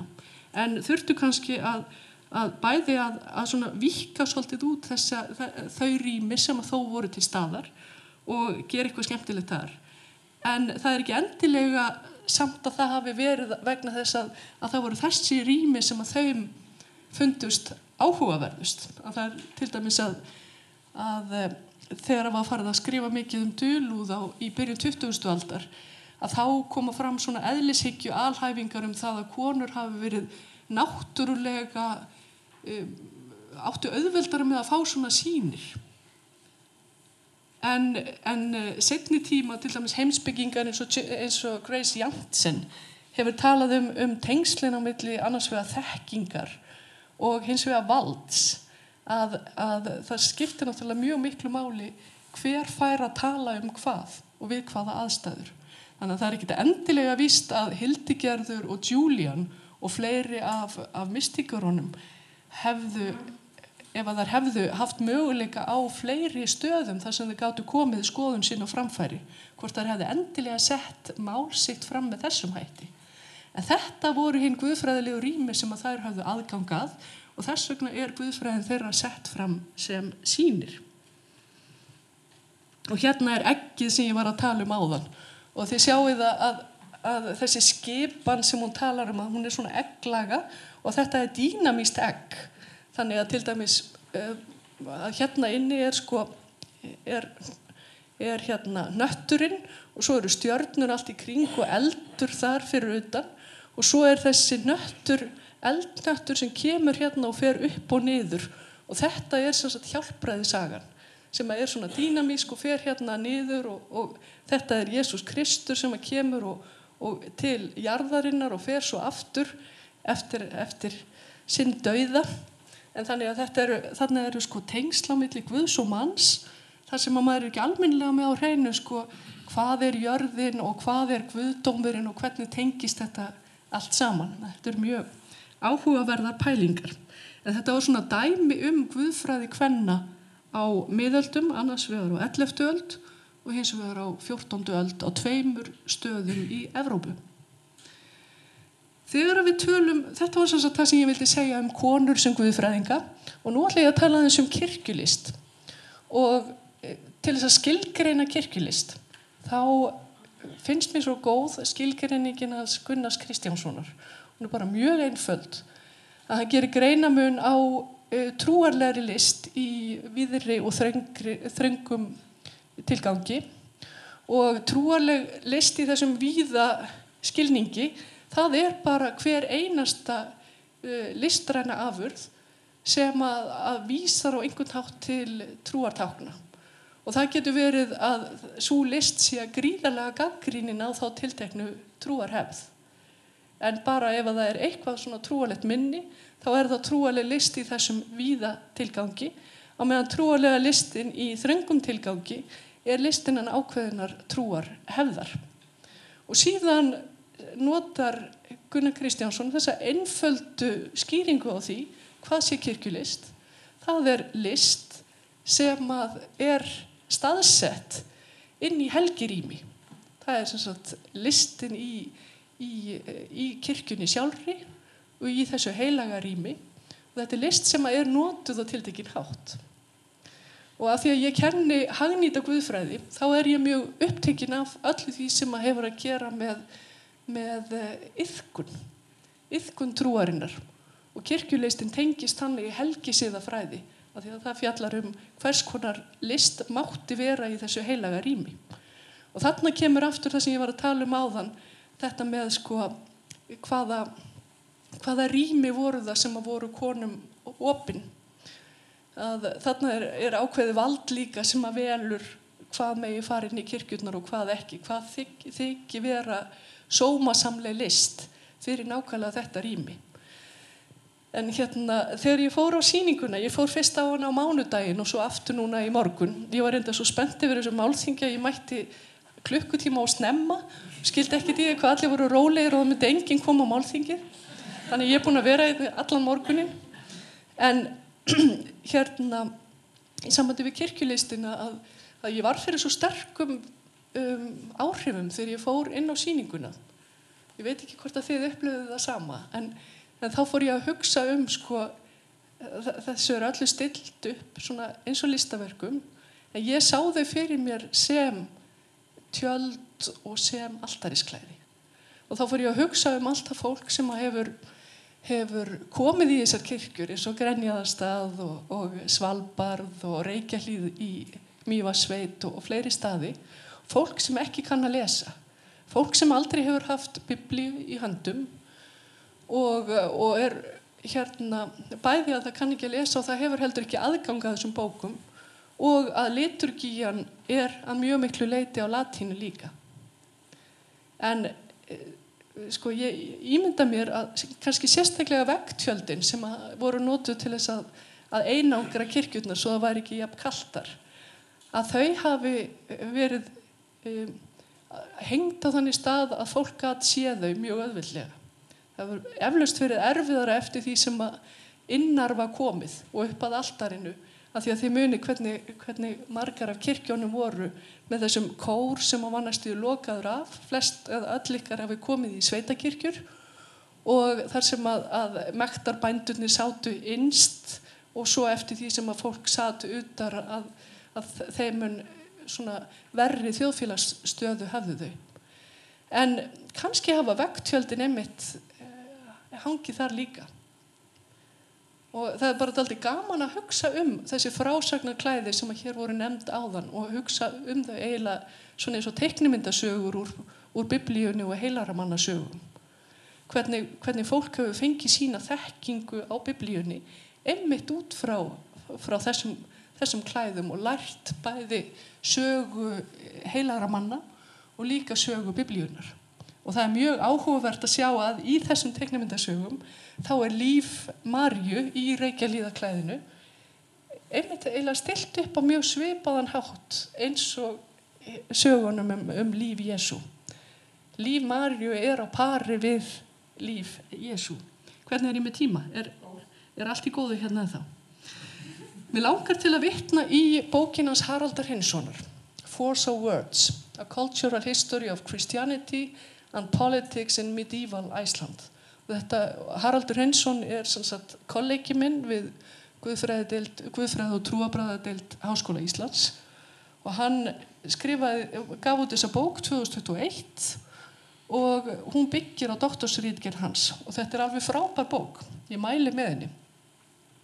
En það sem að Haraldur að gera í þessari bók kristnitökuna og 11. til 13. öld það að hann svolítið afmiðja var orð sem að Steinunn notaði áðan, en hann dálítið að afmiðja einmitt þessa brjálæðislegu áherslu á það að það eina sem skipti máli séu textaheimildir.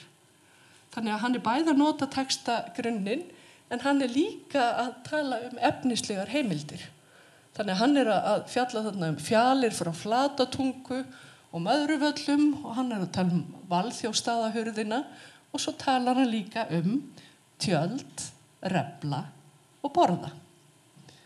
Og að fjalla þessa gripi, heimildir efnisheimsins sem mikilvægar heimildir það hvernig kristnin hafi þróast á Íslandi á þessum árum. Og hann notar þetta, ég var svo, eins og þið sjá, ég er svo upprifin yfir þessari bók.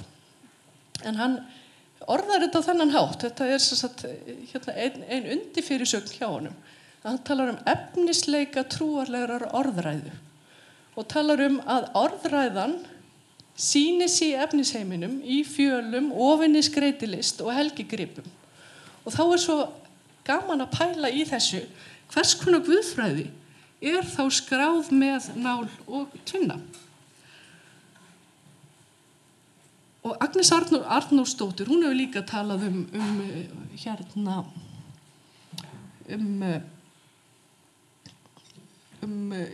útsaum og hannyrðir. Og hún fjallar mikilvægi þess að gefa gaum að þátt kyngervis í menningarminni, þar að segja cultural memory, Og hún að velta því fyrir sér hverju sé gleymt og hvað það sem varðveitt í menningunni og af hverju sumt öðlist framhaldslíf og hvað ekki og hvers vegna. Og hún talar sem sagt það, hún Agnes, hversu að það sé mikilvægt að hugsa til þess að hannyrðirnar séu þáttur í þessu sem hún kallar an integral part of the memorial culture of the medieval period. Þannig að það sem að mér finnst ég heyra Steinunni talum, Harald og svo Agnesi akkurat þetta að lyfta upp efnisheiminum og meðal annars í kynjafræðilegu sjónarhorni til þess að gefa okkur svona fleiri sjónarhorn á menninguna og líka velta fyrir sér hvers vegna dettur þetta út, hvers vegna fær þetta ekki að lifa, hvers vegna á sumt framhaldslíf og annað ekki. Síðasta svona sem ég ætla að benda á áður en að ég ætla að koma með 2 dæmi og það síðasta sem ég ætla að benda á áður er þessi áhugaverða bók eftir Susan Broomhall, Authority, Gender and Emotions in Late Medieval and Early Modern England. Og ástæðan fyrir því að ég fór að lesa hana að ég var svo upptekin af því að aðferðin við refilsaum víða kölluð ensk norræn aðferð. Og það einmitt í sögun af yngstu verkunum á þessari sýningu var einmitt talað um að það hefði verið fenginn kennari frá Englandi. Þannig að þarna einhver tengsl á milli Bretlandseyja og Íslands sem er gaman að pæla í. Og Susan Broomhall sem sagt að tala útsaumskonurnar Elisabeth I og Maríu Stuart og Bess Hardwick. Og þau ykkar sem hafið áhuga á túturónum vitið að Bess Hardwick var sem sagt mikil vinkona Elisabethar I og það var hún sem sem hélt Maríu Stuart í fangelsi.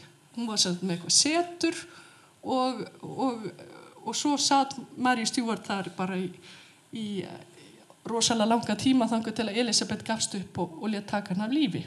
En allar þessar 3 konur, að það eru til mjög miklar heimildir það hvað hafa verið gríðarlega miklar útsaumskonur. Og það sem Susan Broomhall að gera að hún að pæla í hvernig útsaumurinn hafi ekki bara verið af praktískum ástæðum eða til að skreyta eitthvað, heldur hafa þetta líka verið svona ákveðin aðferð kvenna til þess að aðlast atbeina í eigin lífi og að útsaumurinn hafi verið tjáningaform til þess að koma ýmsu á framfæri sem að konu vildu ræða og líka til þess að tjá til dæmis tilfinningar.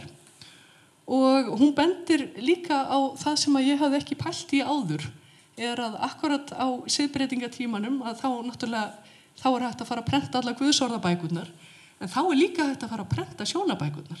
Þannig að all munstrin fara að það hægt að dreifa þeim á nýjan hátt og þetta algjörlega á sama tíma og siðbreytingi verður og Lúther að gefa út alls konar bæklinga og hinir og þessir að þá líka hægt að fara að prenta allar minsturbækurnar.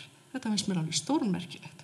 En nú koma þessi 2 dæmi, annað sem sagt sama dæmi og Steinunn var með, við erum greinilega mjög samtakað þarna og það altarisklæðið frá Stafafelli í Lóni og hitt dæmi sem ég með, það nútíma verk sem altaristafla, þannig að þarna eru 2 kirkjulistaverk, annað á nútímanum og eitt ævagamalt, einn af okkar elstu refilsaumum. Og þessa mynd tók ég sjálf, afsakið og hún ekki af góðum gæðum, þetta var bara á símann minn. En vegna þess að ég stóð mjög lengi fyrir framan nákvæmlega þetta verk. Og eins og ég var að segja ykkur áðan með Juliana Norwich, hvað hún hafði mikinn áhuga á líkamannum. Og það, hvað eru mörg verk sem eru einhvern veginn með svona grafískum áhuga á hörundi og líkama og þið takið til dæmis eftir því að þeir sem hafið skoðað sýninguna að verki frá Svalbarða þegar það verða Svalbardskirkju, ekki Svalbarða fyrirgefiði, að þar hann Jóhannes, það er í heilaramanna sögun af Jóhannesi og píslum Jóhannesar, að þá Jóhannes húðstrýktur og á þessari litlu mynda þá sjáum við að hann allur doppóttur og svo verið að strýkja hann og með stóru barefli og þetta er ótrúlega svona skrítinni og dálítið eins og teiknimyndasaga. En þessi mikla áhersla á smáatriði og hörund. Og það sem að mér svo merkilegt við þessa mynd sem að gerir hana dálítið líkamlega og tengir hana við reynslu kvenna á öllum tímum, held ég, brjóstið. Og nú náði ég ekki að zooma nógu vel inn, en þau ykkar sem að einhvern tímann hafi tekið þátt í brjóstagjöf, það nú orðin 30 ár síðan að ég gerði það, en það var eitthvað af þessa mynd sem að myndi mig á það og kallaði fram gamla minningu. Af því að þegar maður er að byrja að gefa barni brjóst, að þá gerir maður eitthvað sem maður gerir annars aldrei og það er það að toga í eigin gervörtur, sem er bara verulega óþægilegt. En það er þetta handbragð, hvernig maður einhvern veginn heldur á brjóstinu og nær að koma barninu á brjóstið og það er hvernig maður treður gervörtinu upp í barnið og eiginlega treður brjóstinu upp í barnið. Þannig að það nái að byrja að sjúga. Og það er svo skemmtileg mynd í bókinni hérna, þar sem að einmitt svona gefin, sem er svolítið zoomað inn á þetta. Þannig að ef þið lesi bókina og kaupi bókina, flettið þessu upp. Af því að þið sjáið að barnið er með opin augun og eins og mjög oft er þegar að barnið er á brjósti og svo heldur María, hún heldur einhvern veginn undir brjóstið og svolítið eins og akkurat þetta handbragð sem er svo erfitt að segja frá en það kemur fram í þessu. Þannig að það stendur nú á myndinni að hún komi frá Kirkjubæjarklaustri. Og annarkort er það sá sem að hefur dregið myndina einhver sem að sjálf hefur tekið þátt í brjóstagjöf eða að minnst ákosti þekkir mjög vel til að það er eitthvað mjög kvenlegt við akkurat þetta, finnst mér.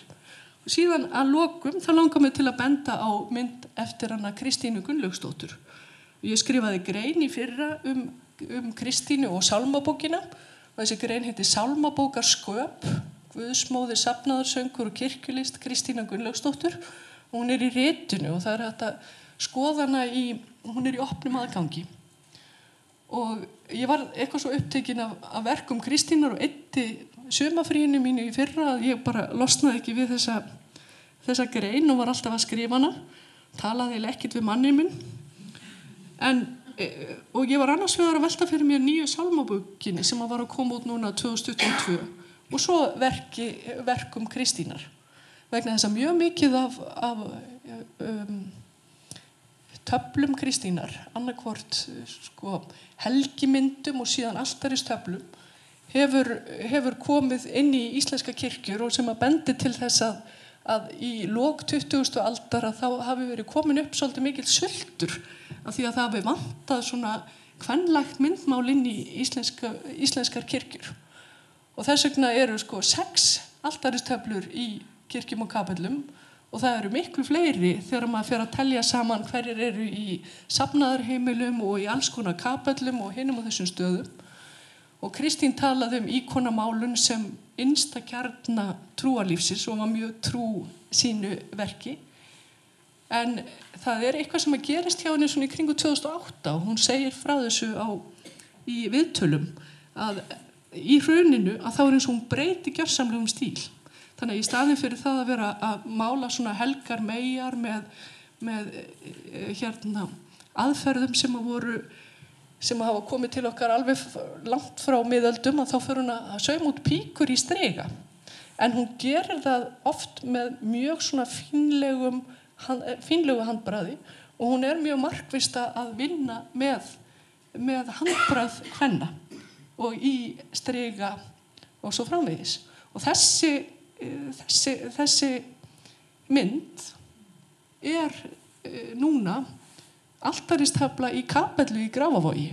Þannig að hún er líka kirkjulist og er rós sem er náttúrulega eitt höfuðtákna Maríu En það líka hægt að lesa út úr henni miklu líkamlegri rós. Takk fyrir.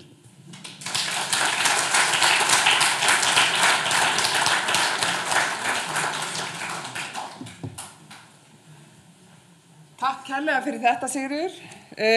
Þú skilur okkur eftir með hugmyndur hvar starfsmenn Þjóðminjasafnsins verða staddir eftir 500 ár þegar þetta verður á sýningu hér og hvernig menn munu þá lesa í þennan saum Kristínar. Við höfum kannski tíma fyrir eina spurningu eða svo. Er einhver sem að...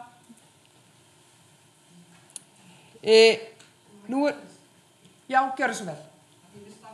Já, fyrirgefðu.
Já,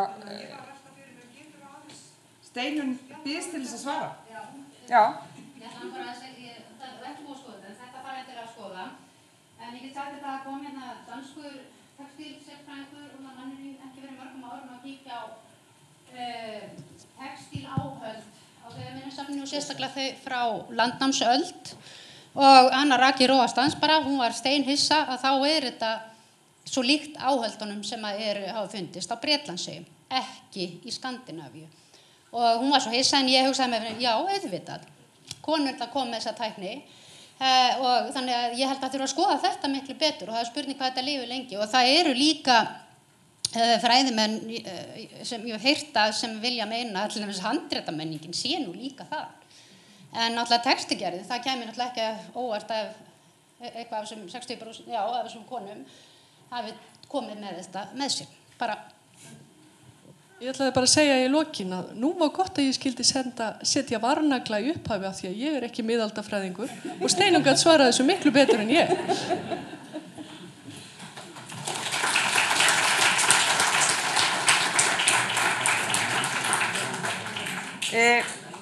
Það boðið upp á kaffi hérna frammi í 20 mínútur, síðan setjumst við aftur hingað inn og höldum áfram og hún Elisabeth Antoine-König byrjar og seinni hlutinn fer fram á ensku. Takk fyrir.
Ég segi, við gerum þetta sérstaklega.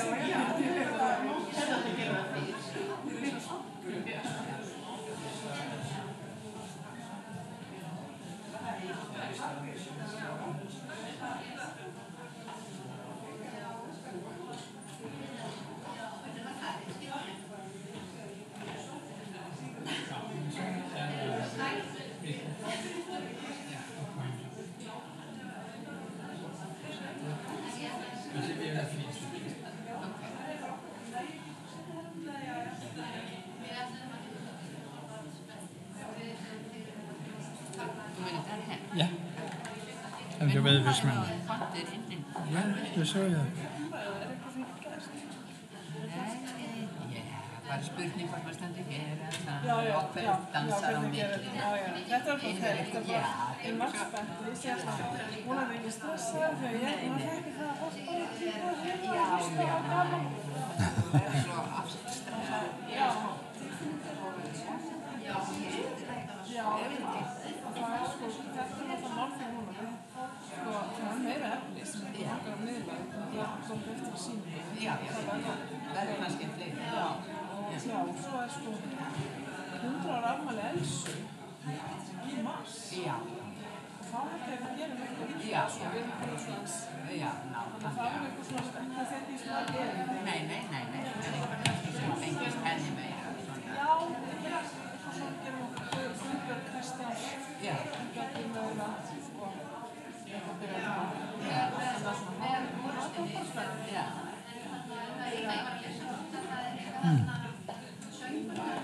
Þetta er alveg frábært. What's this one?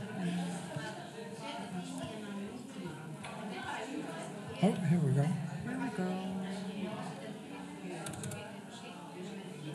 But we're last. Já, við erum last. But I was just wondering if we can use the pointer. Já, sko. Because Steinunn, she is some kind of a genius. Yes. And she knows how to turn on the pointer. Yeah. yeah.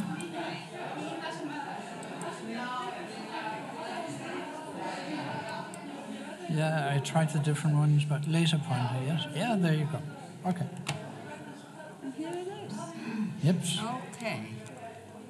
You learn something new continuously. Fantastico. I knew there was something. Yeah. I knew there was something. Okay. But you can turn it off. We'll turn it. Yeah.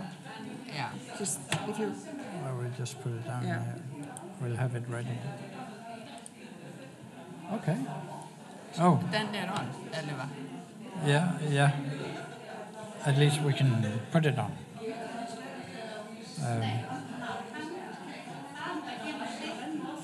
Why not?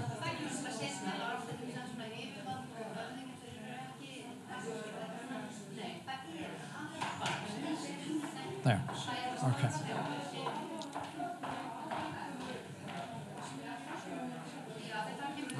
Okay, so yeah. Okay. See.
ótrúlega flott bók. Já, en ég... Nei, sko, já. Ég finn þessu brotandi. Og ég var svona... Mér er illa þegar þetta gerast hjá mér, en það var alveg bara að opna bókina. Það er því betra að slappa með það sem er ekki svo ömurlegt þess að margir gera að þeir eru hanna yfir opnum og þóri það ekki. Ef hanna myndir opna þá er yfir þannig að merkastu hugsaði við nýttir að það er kýlir. En þeir ekki hann ekki því. Ég myndi að þau eru svolítið hitt og gaman að þetta svo í bók og ég var afskaplega gaman. Það er ekki skemma. Nei.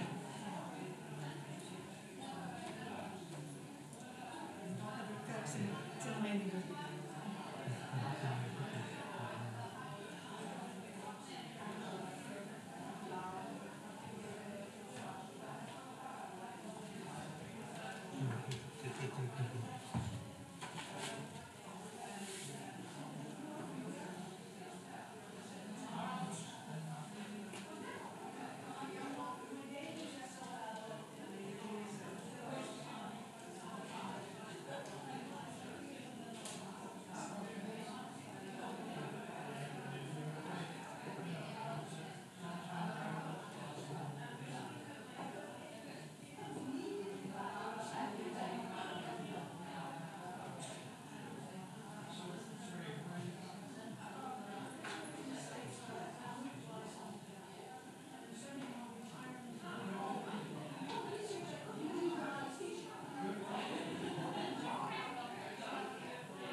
Jæja. Ég bið ykkur að fá ykkur sæti. Við erum að hefja leika á ný.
Jæja.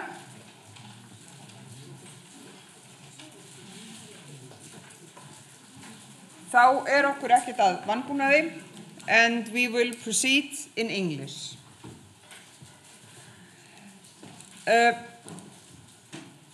We are very happy to have with us here today Elisabeth Antoine-König, who is a Conservator General at the Louvre in Paris. And she is here to dismantle the Martin cloth from the exhibition and take it back to its place at the Louvre.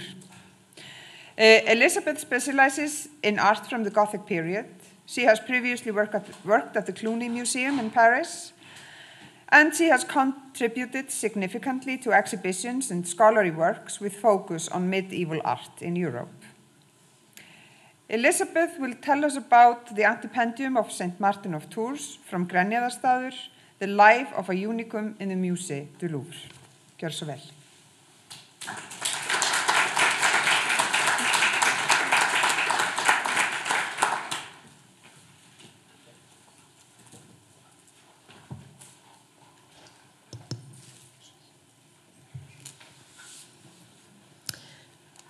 First of all, I would like to thank Harpa, Christian, and Lilja for inviting me to give this lecture, as I must confess immediately that I am not at all a specialist of textiles in general, and even less of Icelandic textiles. So, as Christian had invited me, I'm not going to study the Antependium. I say the St. Martin Antependium. It's easier as Grenjaðarstaður, because it has already been done extremely well by Mrs. Gudjonsson and Leila in the wonderful catalogue of this beautiful exhibition. But I'm going to try to tell you the story of this beautiful embroidery of the life of St. Martin, since it left its church and what impact its presence had in the French collections. So, first point, the arrival of the piece in France in 1836 and the cultural context. You might be surprised by my title slide. Why did I put these beautiful Dürer drawings next to this Antependium? Well, when I was invited to give this lecture, I started to ask myself a question I had never asked before. Do we have a lot of Icelandic works in our collection in the Louvre? And so I did what every visitor can do. I went on our online collection database and typed Iceland. And when you do this, the result is 12 answers. And it starts with two beautiful drawings of Dürer, one with two women and the other with three women in winter clothes. This one. And even though Dürer had written on them they were costume of Iceland, they were believed until 1931 to be costume of Iceland. So that's when it still comes out when you do this request. Now we know that it was Livland in German or Livonia, and we know what they mean, but they still appear when you do this request.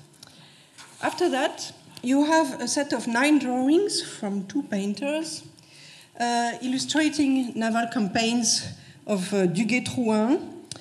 Here is one battle, so it says on the coast of Iceland. You don't see Iceland, and anyway, it's a completely imaginary view because the painter was not born when the battle happened. So, and the other drawings are a set from his brother, I think. This one was really made in Iceland. But this whole set of drawings shows us, Iceland seen from the point of view of the French Royal Navy, but it's not Icelandic art. It's about Iceland, but it doesn't come from Iceland. But an interesting point with this set of 9 drawings is that they were given to the Louvre very early in 1829, and it is a date not far from the arrival of the Antependium in France. So there was really something in the air in France at that time concerning the far north, Iceland and Greenland. And so the last answer to this request is the St. Martin Antependium. So as far as I know, the Antependium is the only piece coming from Iceland in the Louvre collection. It's really a unique piece. So, as some of you know, this Antependium was given by the pastor Johnson to Paul Guémard, who was the head of a French official mission sent in Iceland and Greenland in the summers of 1835 and 36. Let us stop for a while to understand what was the political and cultural context of this mission.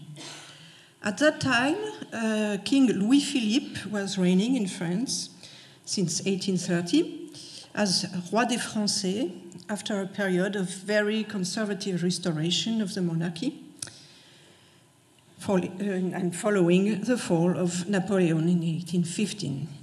He was a young aristocrat from the Orléans branch of the royal family, and even though he had served in the army, in the Revolutionary Army during the first campaigns of the French Revolution, he was banned from France during the Terror in 1793. So he left France, lived a while in Switzerland, and then went for a long trip in 95, for a long trip in Scandinavia and Lapland up to the North Cape. So I think he had a real personal interest for the North, which is one of the reasons why he decided to send a scientific expedition in Iceland and Greenland. Louis-Philippe, after this trip to the North, went with his 2 brothers in the United States, then settled in England. And so he was an open-minded king who had traveled a lot during his youth. and who was extremely interested in economics. So, if we go back to our expedition, it was therefore the crossing of many roads. The first reason for sending this expedition in 1935 was finding, if possible, the traces and remains of the La Lilloise, a French ship which had sunk in 1933 in North Greenland. There was this obviously personal interest of the king.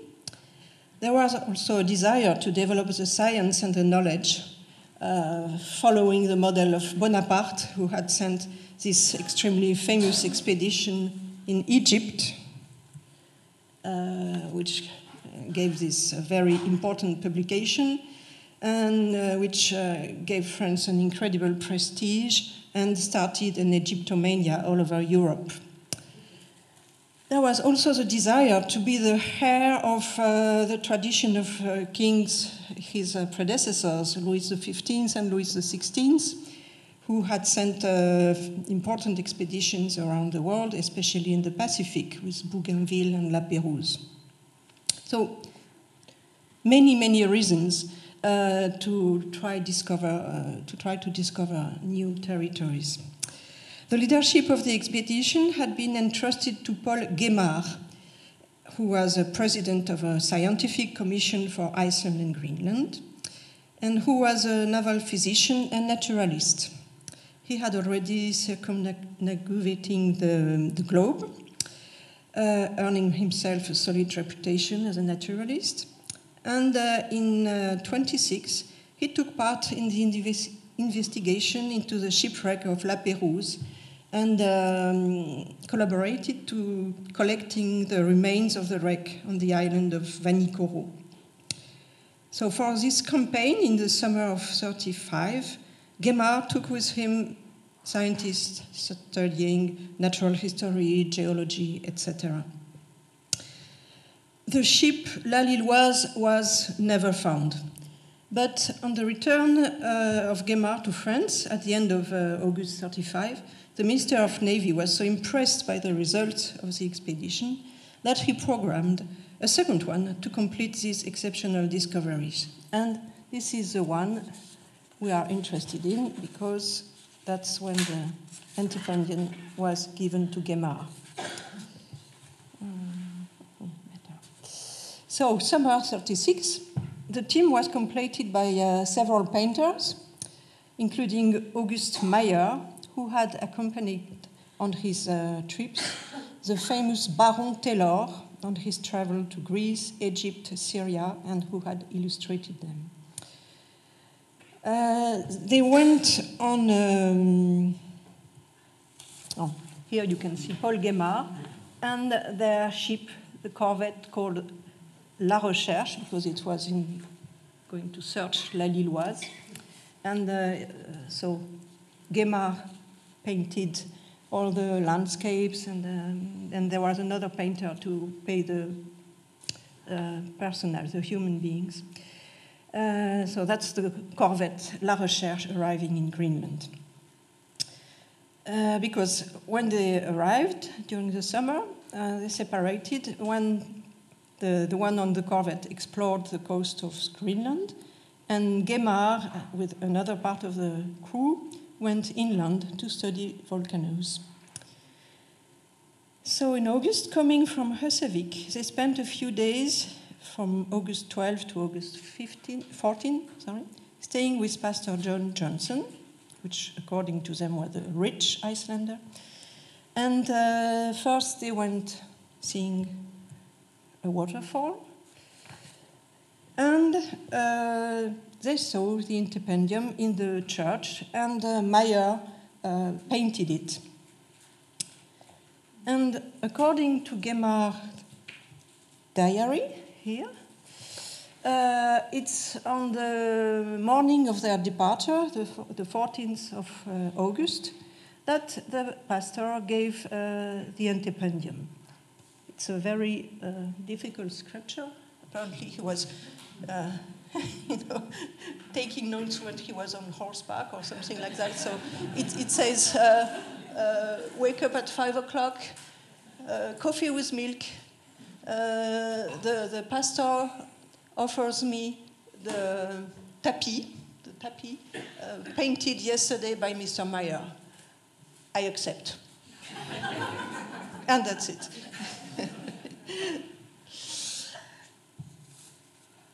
So apparently, since Meyer had making this painting and drawings of the Antependium, the pastor had been, his attention had been attracted, and that's when he decided to give it to the expedition. Once again, the return of the expedition at the end of the summer 36 was such a success that the king himself ordered a new campaign that took place in summer 38 and 39 with something, I think, interesting for the period.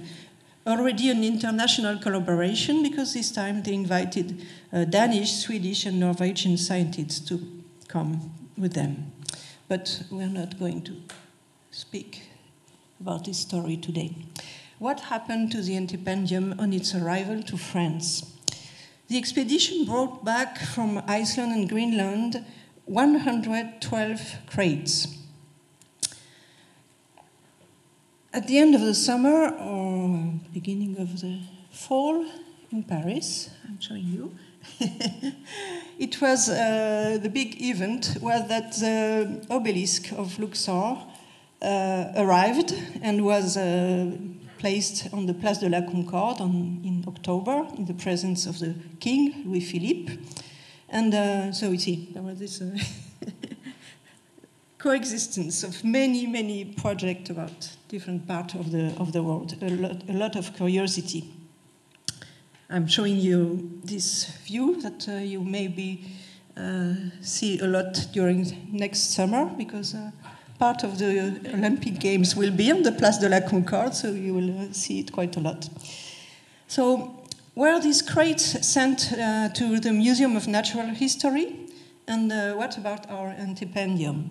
Did it go directly to the Louvre? No. At his departure from Reykjavik, Gemart sent a report to the Minister of Navy, presenting an abstract of the conclusion about the mission and an abstract of the object they brought back. And in this report, he makes a difference between the naturalia intended for the Museum of Natural History and the art pieces, including our embroidery, which were intended to the Musée Naval, Navy Museum. And in this report, he describes the Antependium as a beautiful tapestry of the Middle Ages, representing a religious subject. Not very precise. He didn't realize it was St. Martin's life. And there is no explicit mention of the Louvre, because the Musée Naval was in the Louvre, and because also the Louvre then was very different from the Louvre today. It was rather les Louvres, several museums, than the Louvre, and it included many museums like this Musée Naval, which had been created in 27. Last year, in a cycle of conferences, the historian Pierre Singaravelou talked about the ghosts of the Louvre, the missing museum of the 19th century, showing us actually how different the museum of the 19th century was from the museum we know today. As for the Musée Naval, it opened to the public only in 37, so we are really in the same years.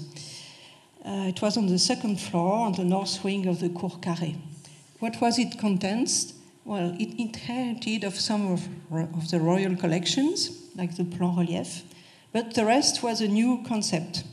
A model of ships, like this 2-meter long model you see here, and ethnographic objects brought back from major exploration missions.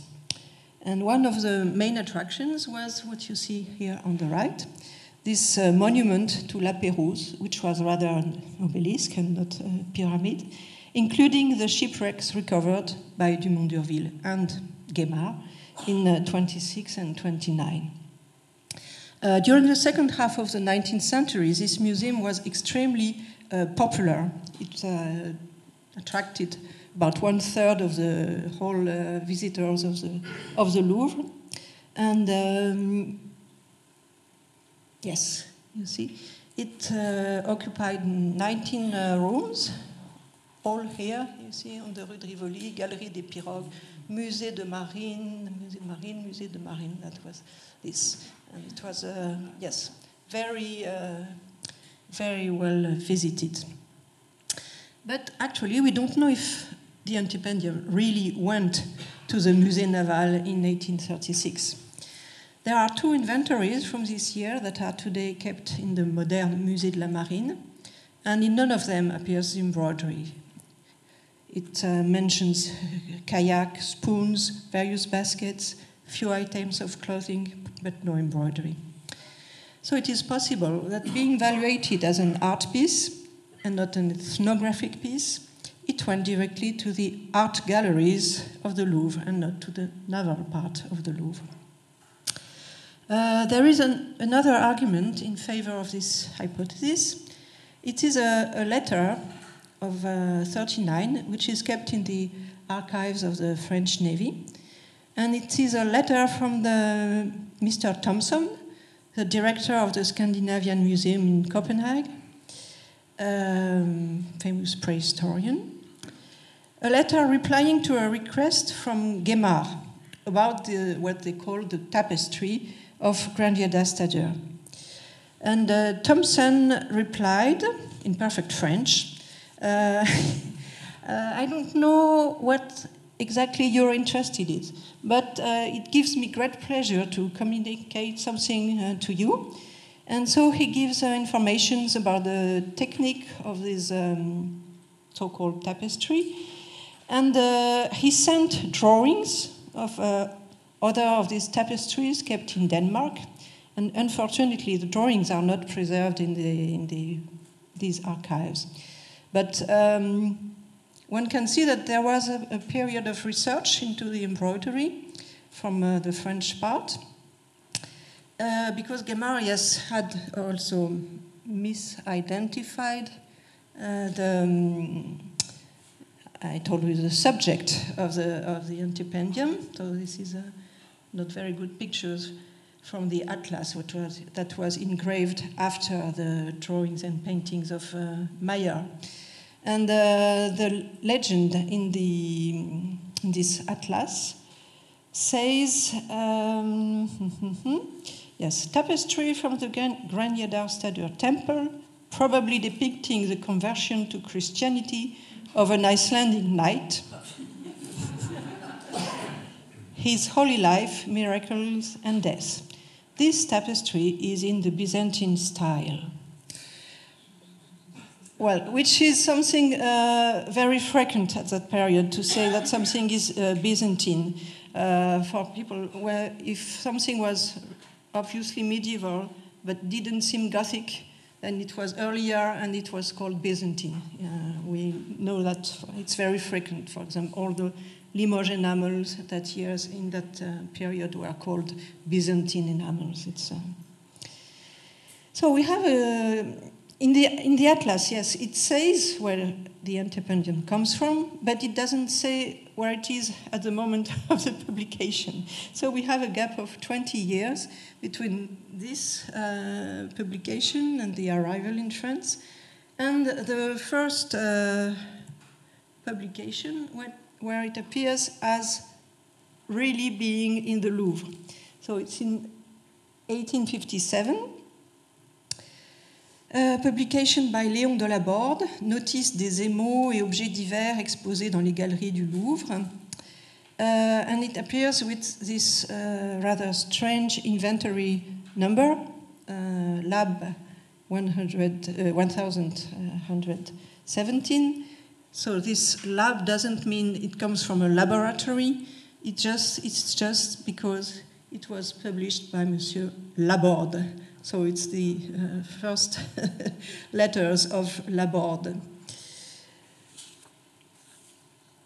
So we must stop one moment in order to know what were the galleries du Louvre at that time. There had been a lot of upheaval at the Louvre. In 1938, the creation of a Spanish museum.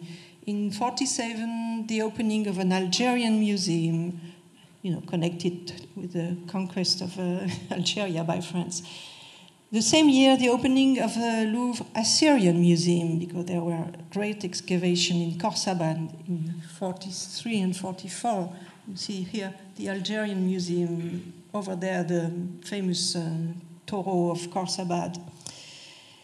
And that's the moment this Léon de Laborde arrived in the Louvre and did a great job. He was at the time in charge of the Middle Ages and Renaissance collection between 49 and 54, and he was one of the most renowned scholars of this period at that time. And it's with his action that a concept of Middle Ages and Renaissance collection took really shape, because before, the Louvre was mainly dedicated to antiques, painting, and there were very few. The Louvre, which was at first called the Museum, created during the Revolution, and they had saved the remains of the treasury of Saint-Denis Abbey and the Sainte-Chapelle, but they were not in a specific department. They were shown in the Grande Galerie with the painting, and they moved to the Galerie d'Apollon. But a few years later arrived two very important collections in the Louvre, the Durand collection, with a lot of antiques, but also medieval objects, and shortly after, another important collection from a painter called Révoil. And both these collections were shown in other spaces, new rooms that were called the Musée Charles X. So Laborde was the first to organize the galleries and the pieces according to a chronological order and according to stylistic criteria.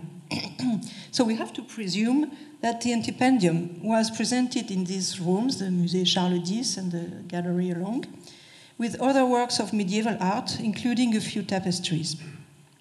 But the highlights of the medieval collection were mostly ivories, enamels, goldsmiths' works, not textiles. And apparently Laborde didn't know the origin of the embroidery and thought it had arrived with the Révoil collection, along with another tapestry, a long tapestry of real tapestry, not embroidery, of the life of Saint Quentin. Unfortunately, we don't have representation of those medieval galleries at that time, showing us the Antependium and how it was displayed. It is quite frustrating, since another quality of Laborde is that he was a fanatic of photography, this completely new technology at that time. He took classes to learn photography with the great Gustave Le Gray, one of the pioneers of photography. And in 1851, he proposed a great plan to have all the collection of the Louvre photographed. Unfortunately, it was refused. He did not get the credits for this complete photographic inventory. So, as you see, budget cuts in cultural projects are an old story. Unfortunately, after Laborde left the Louvre in 1954 and Guémard died in 1958, the provenance of the embroidery went completely forgotten. In 1964, Darcel, a very good scholar on medieval art, publishes a paper in the Annales archéologiques, essentially on the iconography of the Antependium and the embroidery technique. He no longer knows its provenance and believes it entered the Louvre in 1926 with the Révoil collection. And he places it in the middle of the 13th century and makes comparison for the technique with the Bayeux tapestry. The same year, 1964, Sauzet, curator in the Louvre, repeats the same error an error which will be repeated for a long time. And it's a great paradox, I think, that 1864, the very year Jules Verne wrote Journey to the Center of the Earth, making Iceland famous in France and I think everywhere for many generations of young boys and girls, that very year, well, so in fiction, Iceland is famous. And in the reality and materiality of the embroidery, it seems to vanish. That's sad. So after that, the Antependium was little published.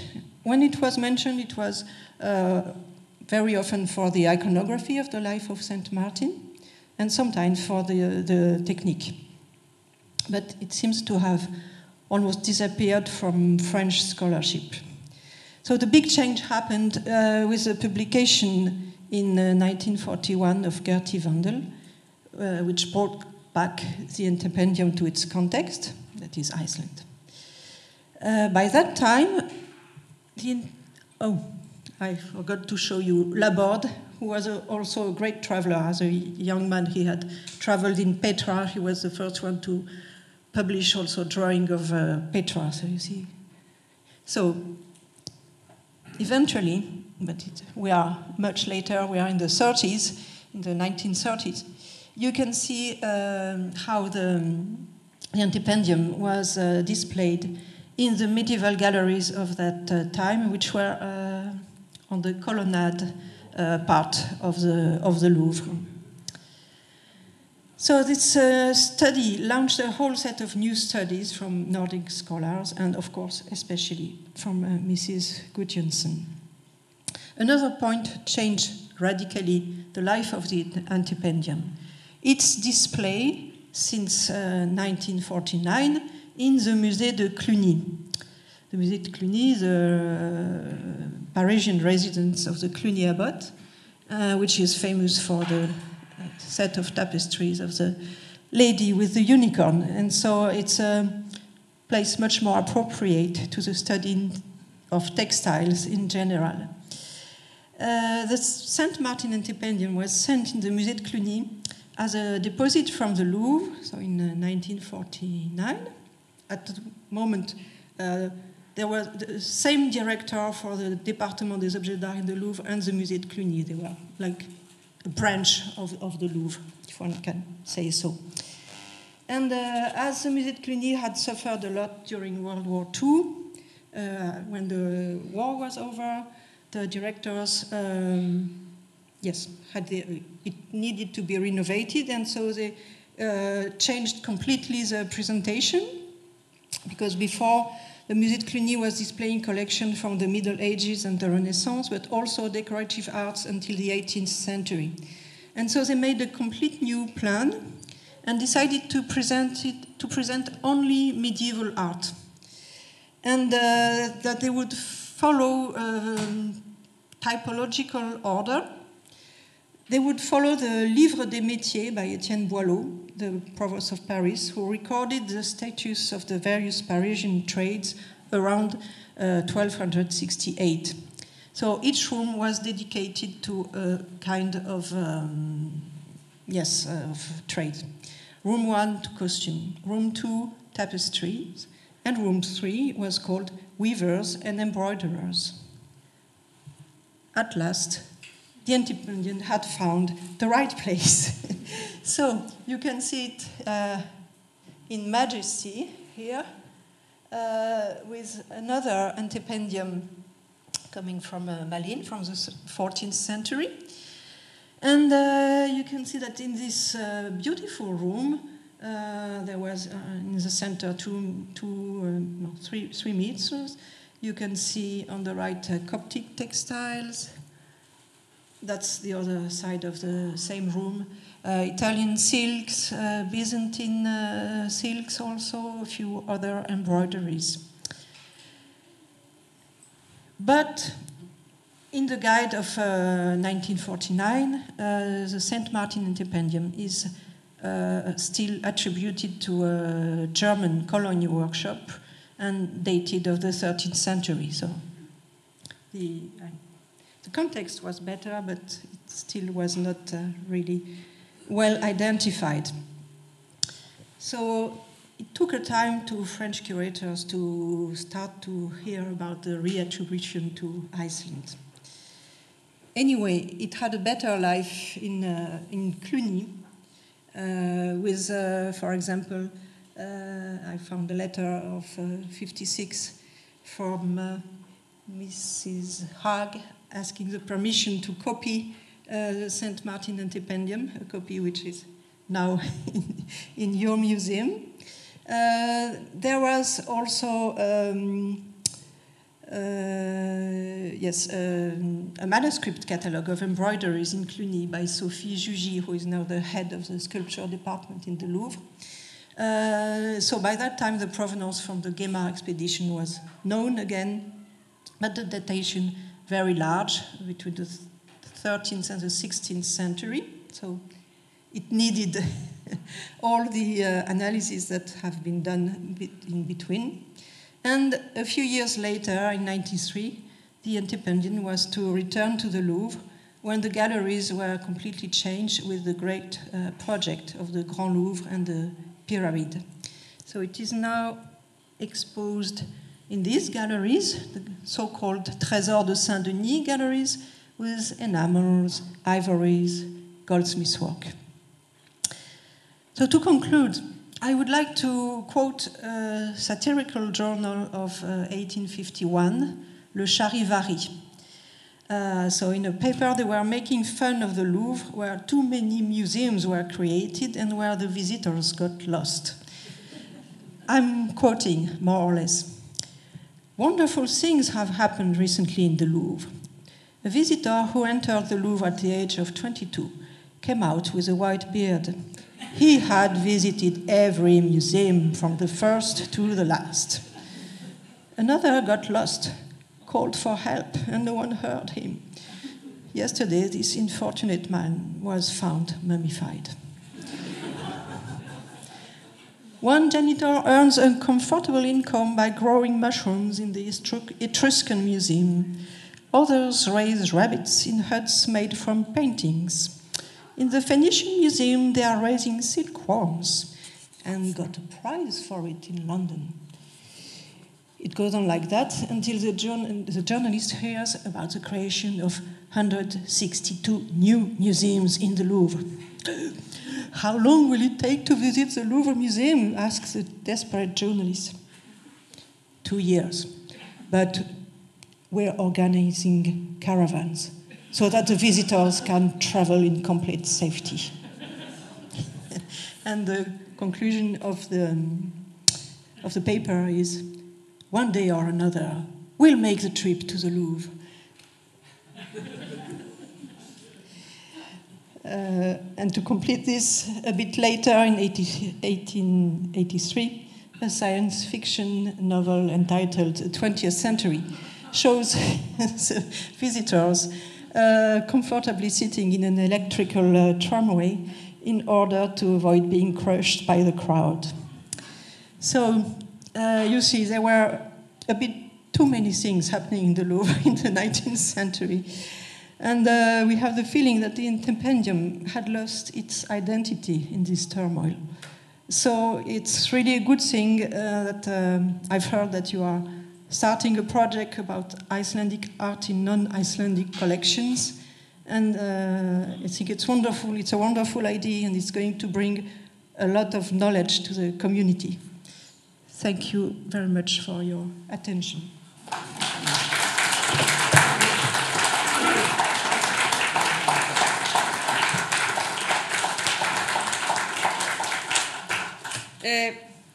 We might have room for one question. Is there somebody that would like to ask Elisabeth something? Yes, Margaret? Not a question, but yeah. a comment. I was struck that the printed pictures had at the round of in one page it was back to front, and in the other the pictures were all in the wrong circles. Yes. Yeah. Yes. I don't know if the original paintings or drawings are kept somewhere, but it's true that the engraved version, the rounders are not in the full order. He's separated in two parts, and what is horizontal has been transferred to vertical. It's all mixed up, yes. Thank you. Just one quick note. Very many visitors to the exhibition have asked us if we want to ask for the Antependium to be somehow moved from France to Iceland. Our absolute answer is no. We are absolutely very proud of our ambassador at the Louvre and would like to keep the Antependium there as long as possible. And apart from that, we of course signed an agreement with the Louvre not to ask for it.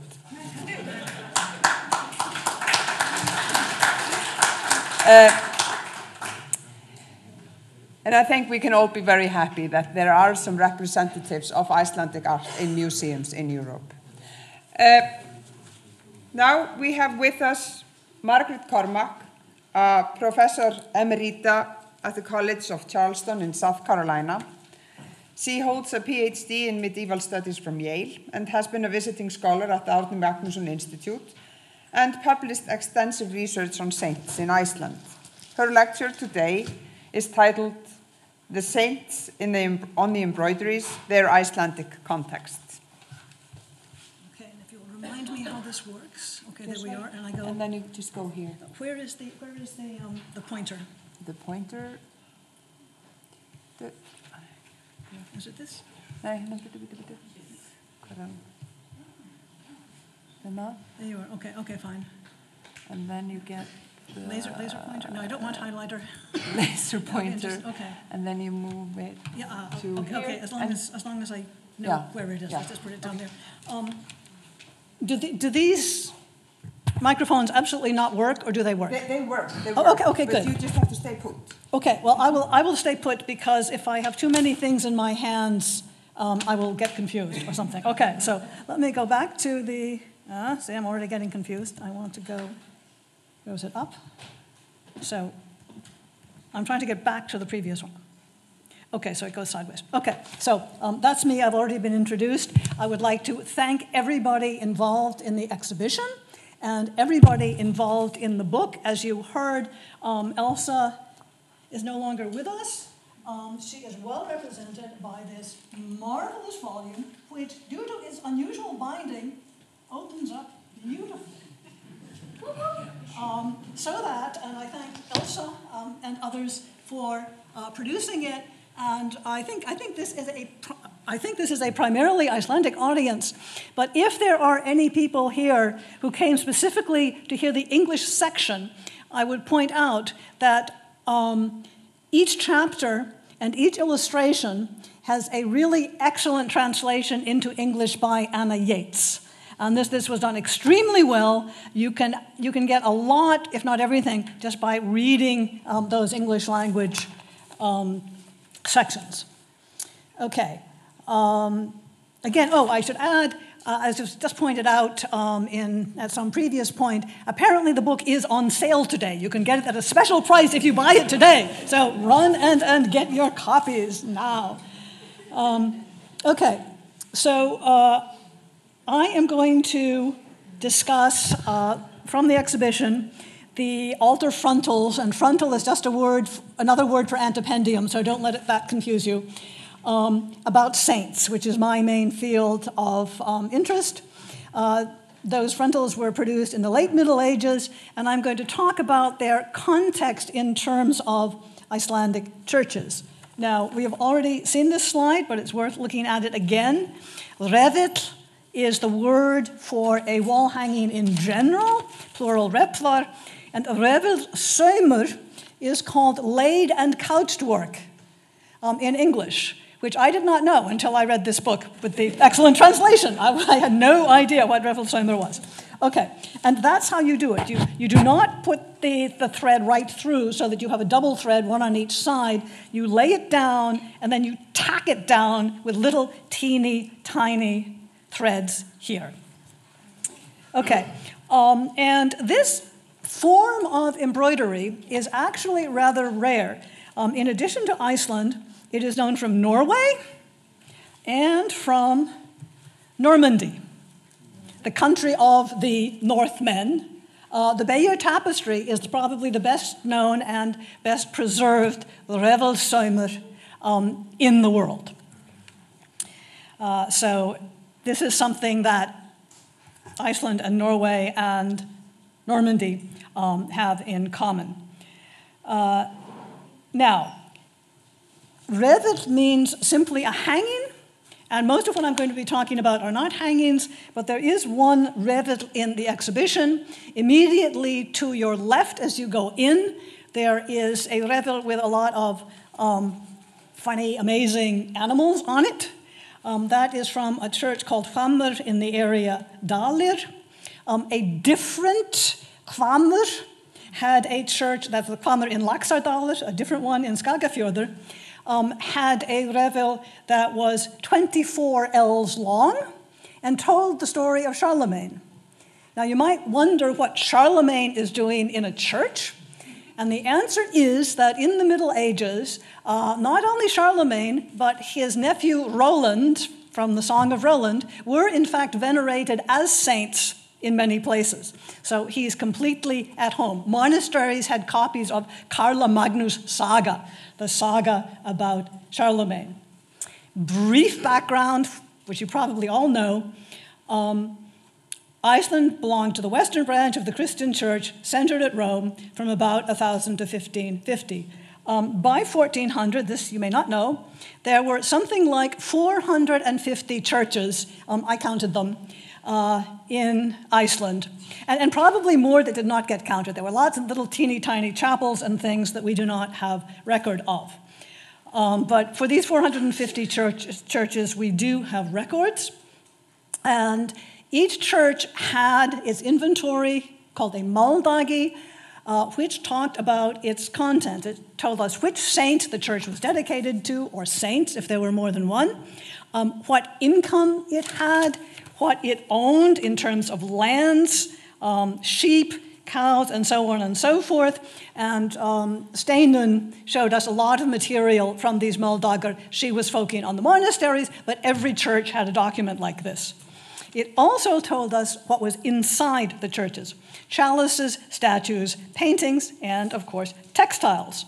These could be replar, or they could be probably simpler things called tjöld, which surrounded the church and, as has been stated, provided a little bit of warmth and insulation.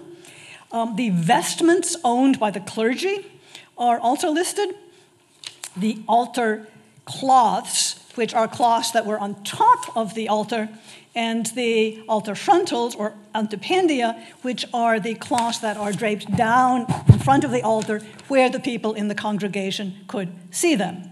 And all you have to do is Google altar frontal, and you will see pictures of lots of frontals, including some of these. I can't remember, but I was very happy to see one of the Icelandic ones represented there.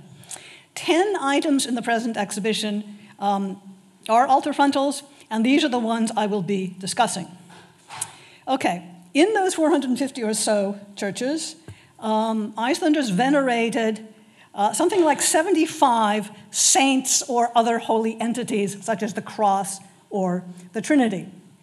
And this shows you approximately how many churches each saint was represented at, either by a dedication, by a statue, by a painting, by a tapestry, or whatever.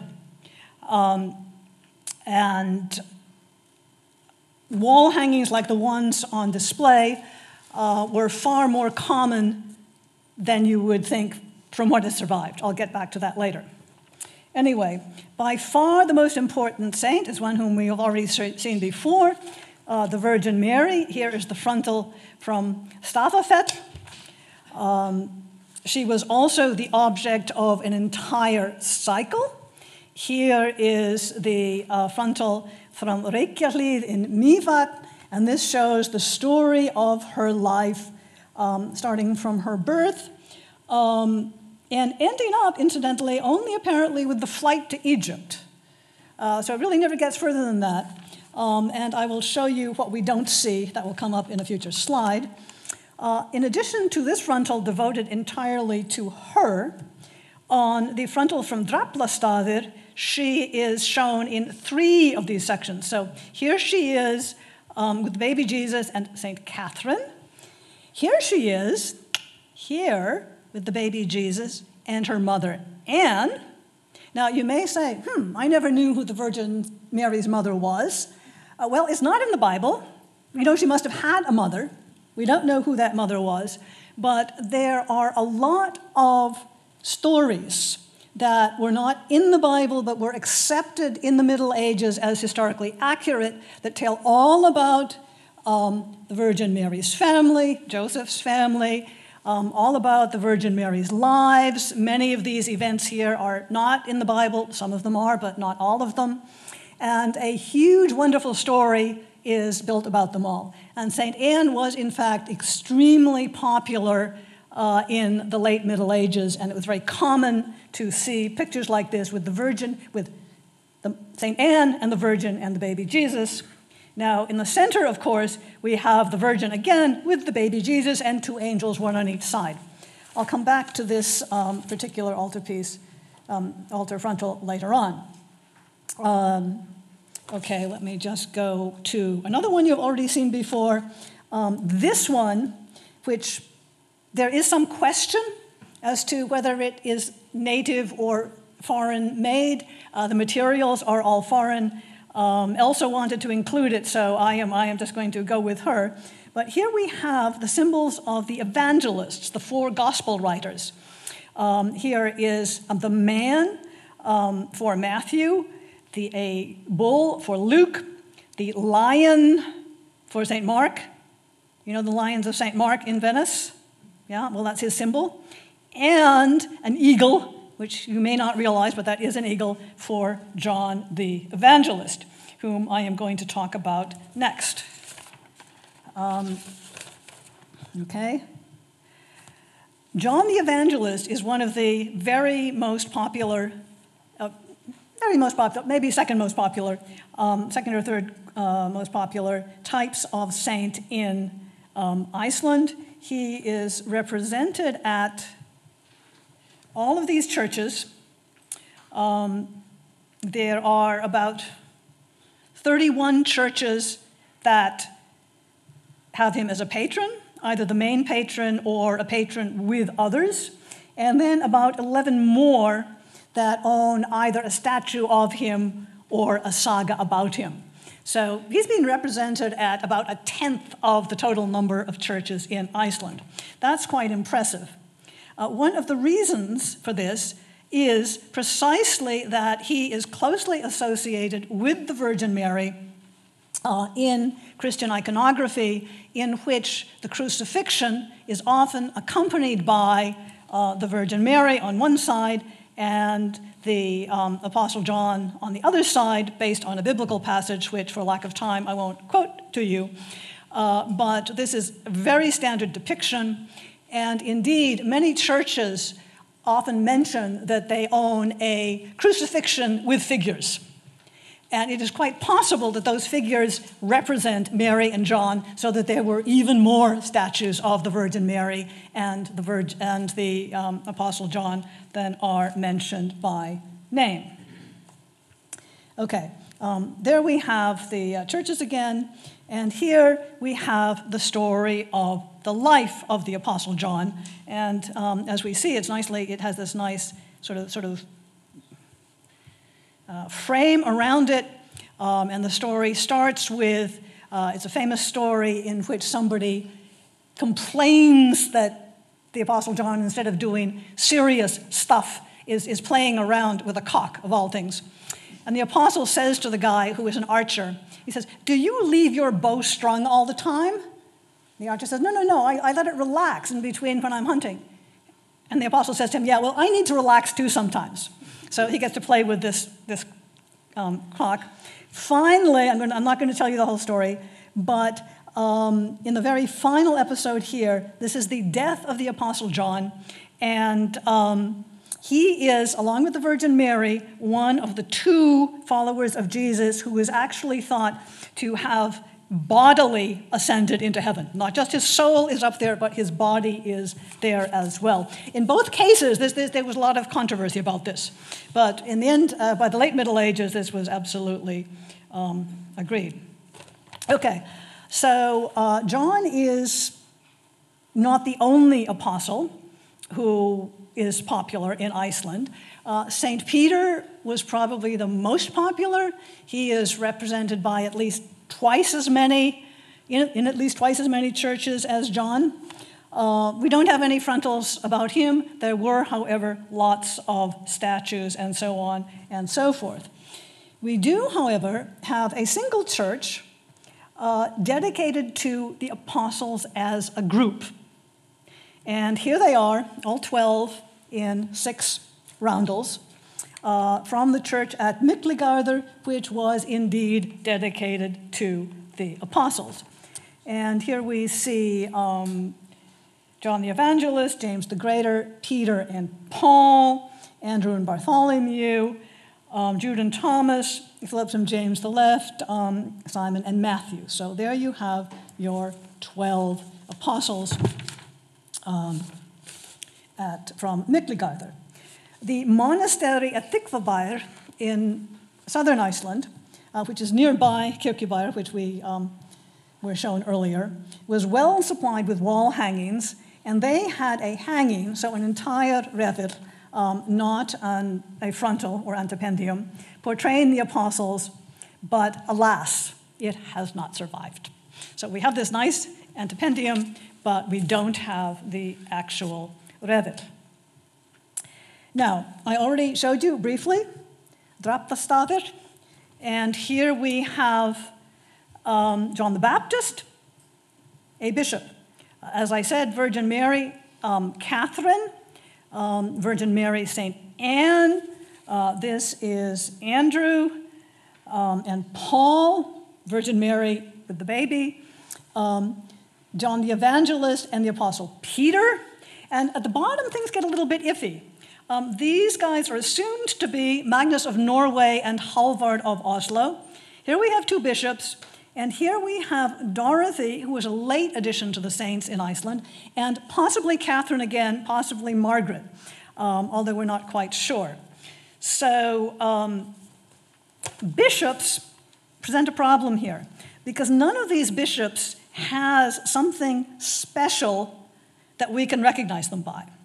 And there were several really important bishops who were among the saints venerated in Iceland. St. Nicholas was one of them, and we actually have the story of a priest who in his will gives a revit, a hanging, with the story of St. Nicholas to the cathedral at Hólar. Okay? Another one is St. Martin. I'll come back to him, but while we are still talking about Hólar, let me point out my absolute favorite, the holy bishops at Hólar Cathedral. Now, this also has an inscription. Angelus Dei, an angel of God, blessed Guðmundur, Sancta Johannes, pray for us, Sancta Thorlaka, pray for us, and another Angelus, another angel. This is all theologically correct, because in the late Middle Ages, John of Hólar and Thorlakar of Skálholt were regularly recognized canonized saints, but Guðmundur was not. And by the way, they were canonized in the appropriate ecclesiastical fashion by the bishops of their respective dioceses. I don't want anybody who has heard this lecture ever to claim that the Alþingi made these men saints. It did not have the authority to do so. There is no medieval writing that claims it did so. I can explain what happened later if you want, but they were canonized according to accepted form right around 1200. It's not until 1237 that it is only the Pope who is allowed to canonize saints. By that time, so when Guðmundur comes along, it is only the Pope who can canonize saints, so Guðmundur never gets canonized, alas, alas. However, he is still very much venerated in Iceland, and people keep praying to him, and he keeps performing miracles, and they keep hoping he will be canonized by the Pope, but then the Reformation comes, and that's the end of that.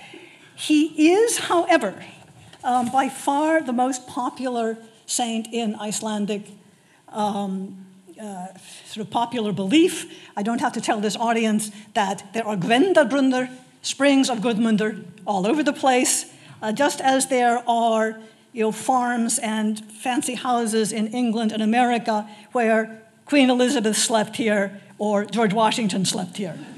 So George Washington and Queen Elizabeth or Gudmundur never went to all those places. So the question is, how am I doing for time? I've got a few more minutes and I'm almost done. Why it is not, which saints were venerated in Iceland. It's how well did the surviving pieces reflect the saints venerated. And the answer is they don't.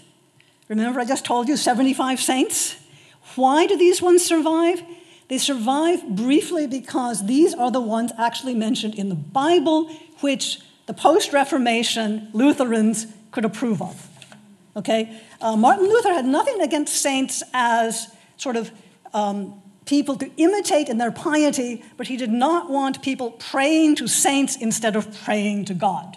And there's some theology there which I will skip over and just say that being the case, given that, so these guys in this picture are obviously historical figures in Iceland, and so they were hung on to. But what's really amazing is that the St. Martin cloth was also hung on to, because St. Martin has no particular connection with Iceland, and all I can say is that the people at Grenjaðarstaðir knew when they were onto a good thing, and they did not let it go until, as we have just heard, until they let it go, and it ended up in the Louvre. I mean, what could be better than that? Seriously. Okay, so all of these storytelling frontals, by the way, correspond very nicely to the stories that were accepted about these saints in Europe as a whole, and in Iceland in particular, where the lives of the saints had been translated into Icelandic. And one of the things that Elsa did was she went through and she made sure that all the pictures in all the roundels matched up with something in the sagas themselves, which indeed they do. So I encourage you all to go and look especially at the Martin frontal, because it's going back to France on Monday. And you won't have any more chance. So thank you for your attention, and I'll be happy to take questions.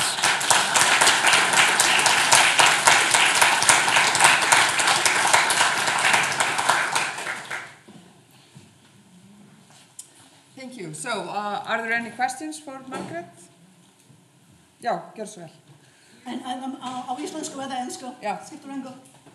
The refugee cloth? Yes. You said it stopped the flight to Egypt, but the top of the roundels are below. Did you or people think it was longer originally? I think it was that size because that would be the size that an altar frontal would be.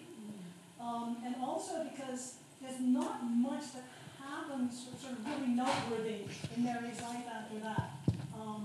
At the story at the story of Cana, where Jesus turns water into wine, which is specifically said to be his first miracle, he sort of says, "Oh, mother, he really puts her down. Actually, go and reread that story if you're interested." And after that, it sort of fast forward to the crucifixion. And that gets its own separate treatment. So Grenjaðarstaðir was a rich church. They may very well, who knows, maybe they had another altar frontal with all of the sad things that happened to Mary. So there's a motif, the 7 joys of Mary, and then there's 7 sorrows of Mary. And who knows what else was represented there. Yes? I have just... It is connected to your director as well. It is the fact that Paul Gilbert got the St. Martin Antependium. Sorry? The St. Martin Antependium that he got at Paul Gilbert. When it was registered, it was uncertain which scenes it was showing.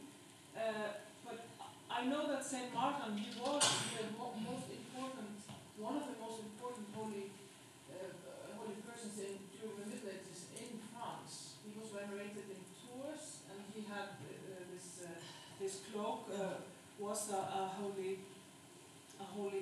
relic. Yeah, relic, and a great pilgrimage. Pilgrimage, yeah. Sorry, I'm from the first. It's okay, too many languages. Yeah. Pilgrimage, 2 tours. So I thought it would have perhaps happened that Paul came out, he sought after getting the textile when he was there, but perhaps that's just my imagination, that he knew that it was important for us because he was so much adored during the Middle Ages and after the Middle Ages as well. I know that St. Martin was I don't know, but that's Do you have a comment? It's not the case. No, apparently he didn't know anything in history or anything. Yes, it's strange because that he was not able to recognize the miracles and the life of Saint Martin, because obviously at least the episode with the mantle is something every Christian knew at that time. So I don't know, but apparently he had the Antependium depicted as an interesting historic piece, but he had apparently no desire himself to take it. It was the impulse of the pastor Johnson, thinking, yes, as this mission was something so important, apparently, increasing knowledge and everything. As you see, at least in France, people had in mind the description of Egypt, this big scientific, which opened worlds to everybody, and they wanted to do the same with the North. I think the really surprising thing, I mean, Gaimard obviously just wrote short notes. Yes. The really surprising thing is that the person who saw it in the Louvre didn't know who it was. And I suspect that this is because Iceland is considered so back in the back of beyond that they just aren't thinking of looking for Christian iconography. Furthermore, people who go on explorations like this and who make museums and things tend to be extreme rationalists and to have rejected the church. This may or may not be the case in France, but that was my reaction, is, this is all post-French Revolution, and they just don't know this stuff. No, people in the Louvre knew it was St. Martin. Oh, they did? Okay. Yes, but they didn't knew anymore that it was from Iceland. So the first person who wrote about the Icelandic night? It's Gaimard. Is it Gaimard? It's Gaimard. Okay. It's the publication, the printed publication, which took many years, of the whole mission with several volumes and atlas. And the commentary on the atlas is, they don't know at that time, it's in 42. So this Icelandic night. But in 57, when it's Laborde publishing, he says it's St. Martin with the episode of his life, but he doesn't say it's from Iceland. So for every one part of the information is missing in every publication. One short question. It's not a question, but what is interesting about it is about the history of the St. Martin tapestry or whatever it is. It's not a tapestry. In French, is that they didn't know what it was until the 19th century, late 19th century. There was a colleague of yours, Elisabeth, called Alexandre Sauzet, or Alexis Sauzet, who worked at the Louvre and was also an actor. And he was interpreting the St. Martin, and he found out that it was a St. Martin story, and he was interpreting it. But he did it following the Legenda Aurea, the legend d'or. And he tried to interpret it from the story of Saint Martin in the Legenda Aurea, but it doesn't fit. And it's first Elsa that makes it fit, following the version of the Saint Martin saga in Icelandic. There is nothing really Icelandic about the work of art. There are no volcanoes or something like that. But Gerti Vandel had reasoned that it was an Icelandic work because it was in synthesis with the work of Reykjavík and Svalbard. But it is at last Elsa that nails it down, that all the pictures can be explained in text from the 13th century, I think, saga of St. Martin in Icelandic. There was actually an MA thesis written on this subject by somebody here at the National Museum, and to know more about this, just read what Elsa herself wrote in this wonderful book that you should all run out and buy if the shop is still open.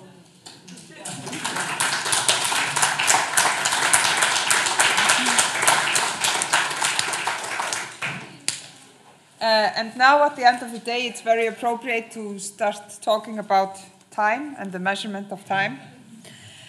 We have with us Árný Erla Sveinbjörnsdóttir, a scientist at the Institute of Earth Sciences and a specialist in isotopic analysis and a long-term collaborator with the C14 dating laboratory at the Aarhus University. And Jan Heinemeyer, Professor Emeritus at Aarhus University and former director of the named laboratory. And they are the last on our list of speakers here today. Together, Jan and Árný have worked on numerous projects here in Iceland regarding dating and isotopic analysis. Today, they will be talking about AMS 14C dating of Icelandic textiles. Thank you very much. Thank you. And now to something completely different. We will report on the C14 chronology of the Icelandic textiles. And I want to acknowledge my co-author, Jan Heinemeyer. As has been said, our collaboration is a long one, 35 plus years, and our laboratories, his in Aarhus and mine in Reykjavík, we shared analysis of samples, and we have been collaborating on many different projects: groundwater, climate history, dietary reconstruction in the Viking Age, and in forensic projects in collaboration with Icelandic geologists, the archaeologists, and the Icelandic police. So I'm very glad that he could be with us here to celebrate Elsa's book, as we were fortunate enough to get to know Elsa and start to work with her on the C14 datings and help bridging the gap between human and natural sciences, which we are very proud of. And it was around 1996, and Elsa had already got some C14 analysis from a laboratory in Sweden. But in around 2000, Elsa and Lilja got some grant from the Icelandic Research Council to buy some C14 dating of selected textiles. And that's when they approached me, and I approached Jan. And we got samples and dated 14 textiles, 11 with this special revil saumur, 3 which was analyzed and dated by the request of Elsa with different embroidery technique. But it was 14 datings with 21 measurements. I want to ask Jan to come and explain the dating technique of his laboratory here. So, Jan.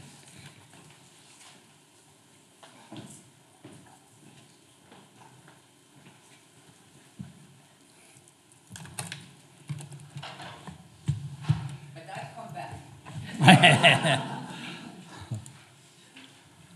Well, thanks, Árný.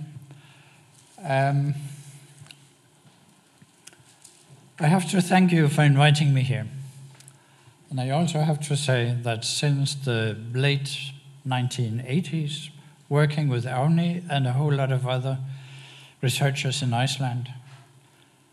You know, to me, as a simple-minded experimental physicist, it has been a revolution and extremely interesting. So I'll just try to run you quickly through the basics of C14 dating. All of you know about C14 radiocarbon dating, I guess. And the whole idea is that C14, get into some details, C14 is created by cosmic radiation in the atmosphere, and it's converted into carbon dioxide, which is taken up by plants, and those plants are eaten by animals, so they take up the carbon from that CO2, and that means that basically all living organisms will carry a signal of the C14, the radiocarbon concentration in the atmosphere at the time. Right.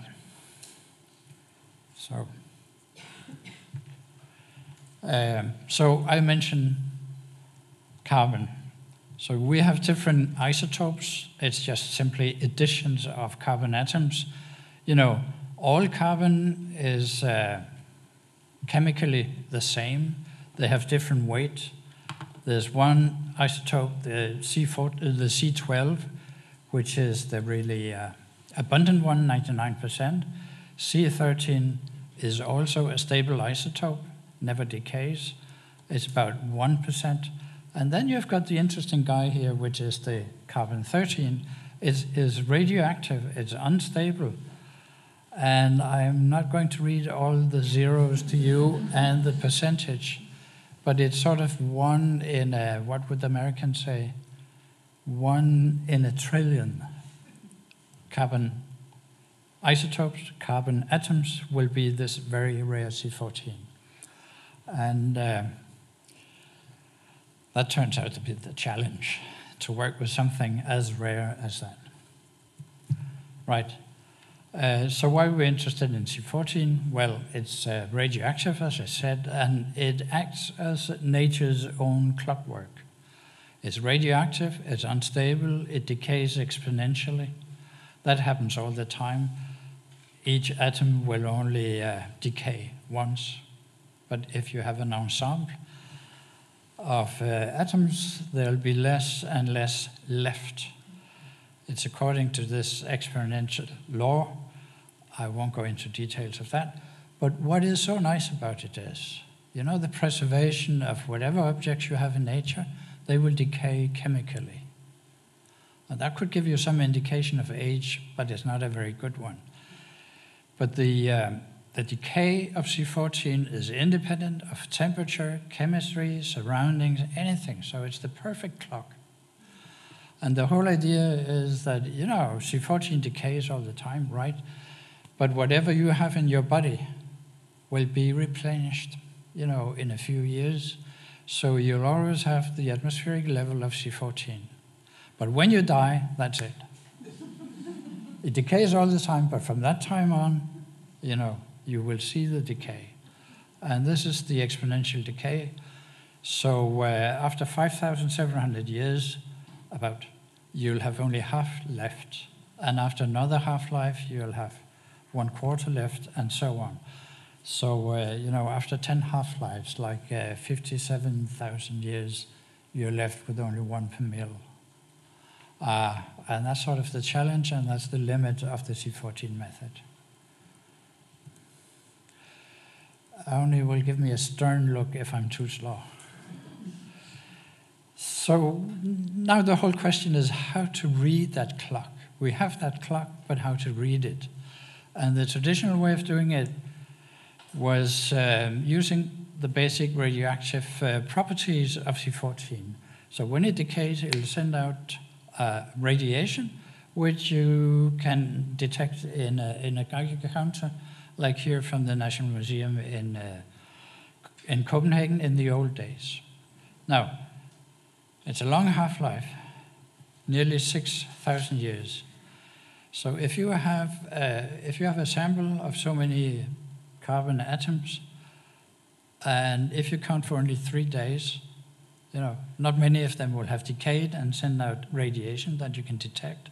So you'll only see 1 in a million of the C14 atoms in the sample. That, you can imagine, is a very low efficiency. What do you do when you have a low efficiency? Well, you could take a large sample. There's a natural limit to that. But, that would require a full thigh bone of a Stone Age guy. The archaeologists don't like that.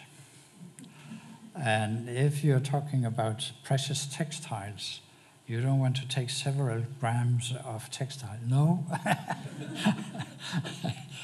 So people have been looking for another way of doing this. And the revolution came in early 1980s. It was realized that you could use a giant nuclear atomic accelerator, like the tandem accelerator in Aarhus, which was not intended for that purpose. It was intended for nuclear physics research. But we got so intrigued by the possibilities that we started converting our machine to measure that kind of, the very rare C14. So, you look at the size and you look at the trouble and how, it's like a nuclear power plant control system. And it takes some skill to get the bloody thing to work and measure very precisely. Otherwise, there's not much point. So, a lot of trouble and challenge, but there is a reward. Instead of the thigh bone, what you see here is the rib of a tiny baby skeleton. And not only is that enough, but even a tiny bit of it, like here, is enough for a measurement. And now, hey, Granja staðar. A piece of thread like this, it's some 10 millimeters long. You could make 5 samples to do repeat measurements or try out different preparations. So what you get is very small samples. Instead of gram-sized samples, you are 10,000 times smaller in your requirements, 1/10 of 1 milligram. You can do many samples, like more than 1,000 per year. It's very fast. You measure for 0.5 to 2 hours. With traditional technique, if you want really precise measurements, you go on for 3 weeks or so. But with this technique, in just a couple of hours or less, you get a precision in the C14 date of about 25 years. And the maximum age, as I said, is about 50,000. You can ask any question you like, but I should show you. Now you saw this giant machine, very complicated. And you should know that Arne came traveling down to Aarhus with her Icelandic samples, and she developed into an expert accelerator operator doing all her samples. And that's a credit to a versatile natural science researcher. I should then tell you that it was so successful that we eventually got money for a successor, a very compact machine, still very complicated, but it runs around the clock automatically, and so it has a very high efficiency, very high sensitivity, and the turnaround time is really quick, so you can do loads and loads of samples. And I think this is, sorry. So one thing is being able to read the clock, but you must make sure that what you are actually measuring, that makes sense. So the first precondition is that you get really the original material, not later repair or whatever. So they were selected by Elsa and by Lilja and collaborators abroad. And we were told that they were probably free of preservatives, which could upset the measurement. If it's not the original carbon in there, you're in trouble. So what do? Sometimes we trusted what we were told, but we backed it up by, in several cases, we tested using different pre-treatment procedures, very harsh procedures like boiling in water, then using acetone, and then using alcohol, and then boiling again before the ordinary preparation with base and acid and base. And lo and behold, we didn't see any difference between samples you had washed very carefully and samples with ordinary treatment. So from that we would also conclude, one, it's reliable measurements we get, and two, that they were probably not treated with preservatives. Right, there's one problem left, that's what we call calibration of these results. You know, it's all very well to say, if you think the content of C14 in the atmosphere is always the same, you're home safe. But it isn't. There's natural variation in cosmic radiation due to whatever magnetic fields around the Earth. So there's a variation of the concentration through time, and that really is a general challenge in C14 dating. So I'm going to show you the problems you can run into. Let me just explain. The blue curve is a calibration curve. That is, it gives you the translation between calendar age on this scale and the corresponding content of C14, what you would measure as a radiocarbon age in BP. That's before present, 1950. So that's how we do it. You make a measurement. You say, okay, you know, if you measure this value, radiocarbon age, you look at the calibration curve and you say, well, at this time in history, that's where you had that particular concentration and apparent age in C14. You read it on this calendar scale. So this looks nice, no ambiguity, but there's still an uncertainty in the measurement, which will translate into an uncertainty in the calendar age. But sometimes you're lucky, you have a nice steep curve. And in this case, if you look at the numbers up here, even at 2 standard deviations in the measurement, you get a narrow interval in the calendar age of plus minus 16 years,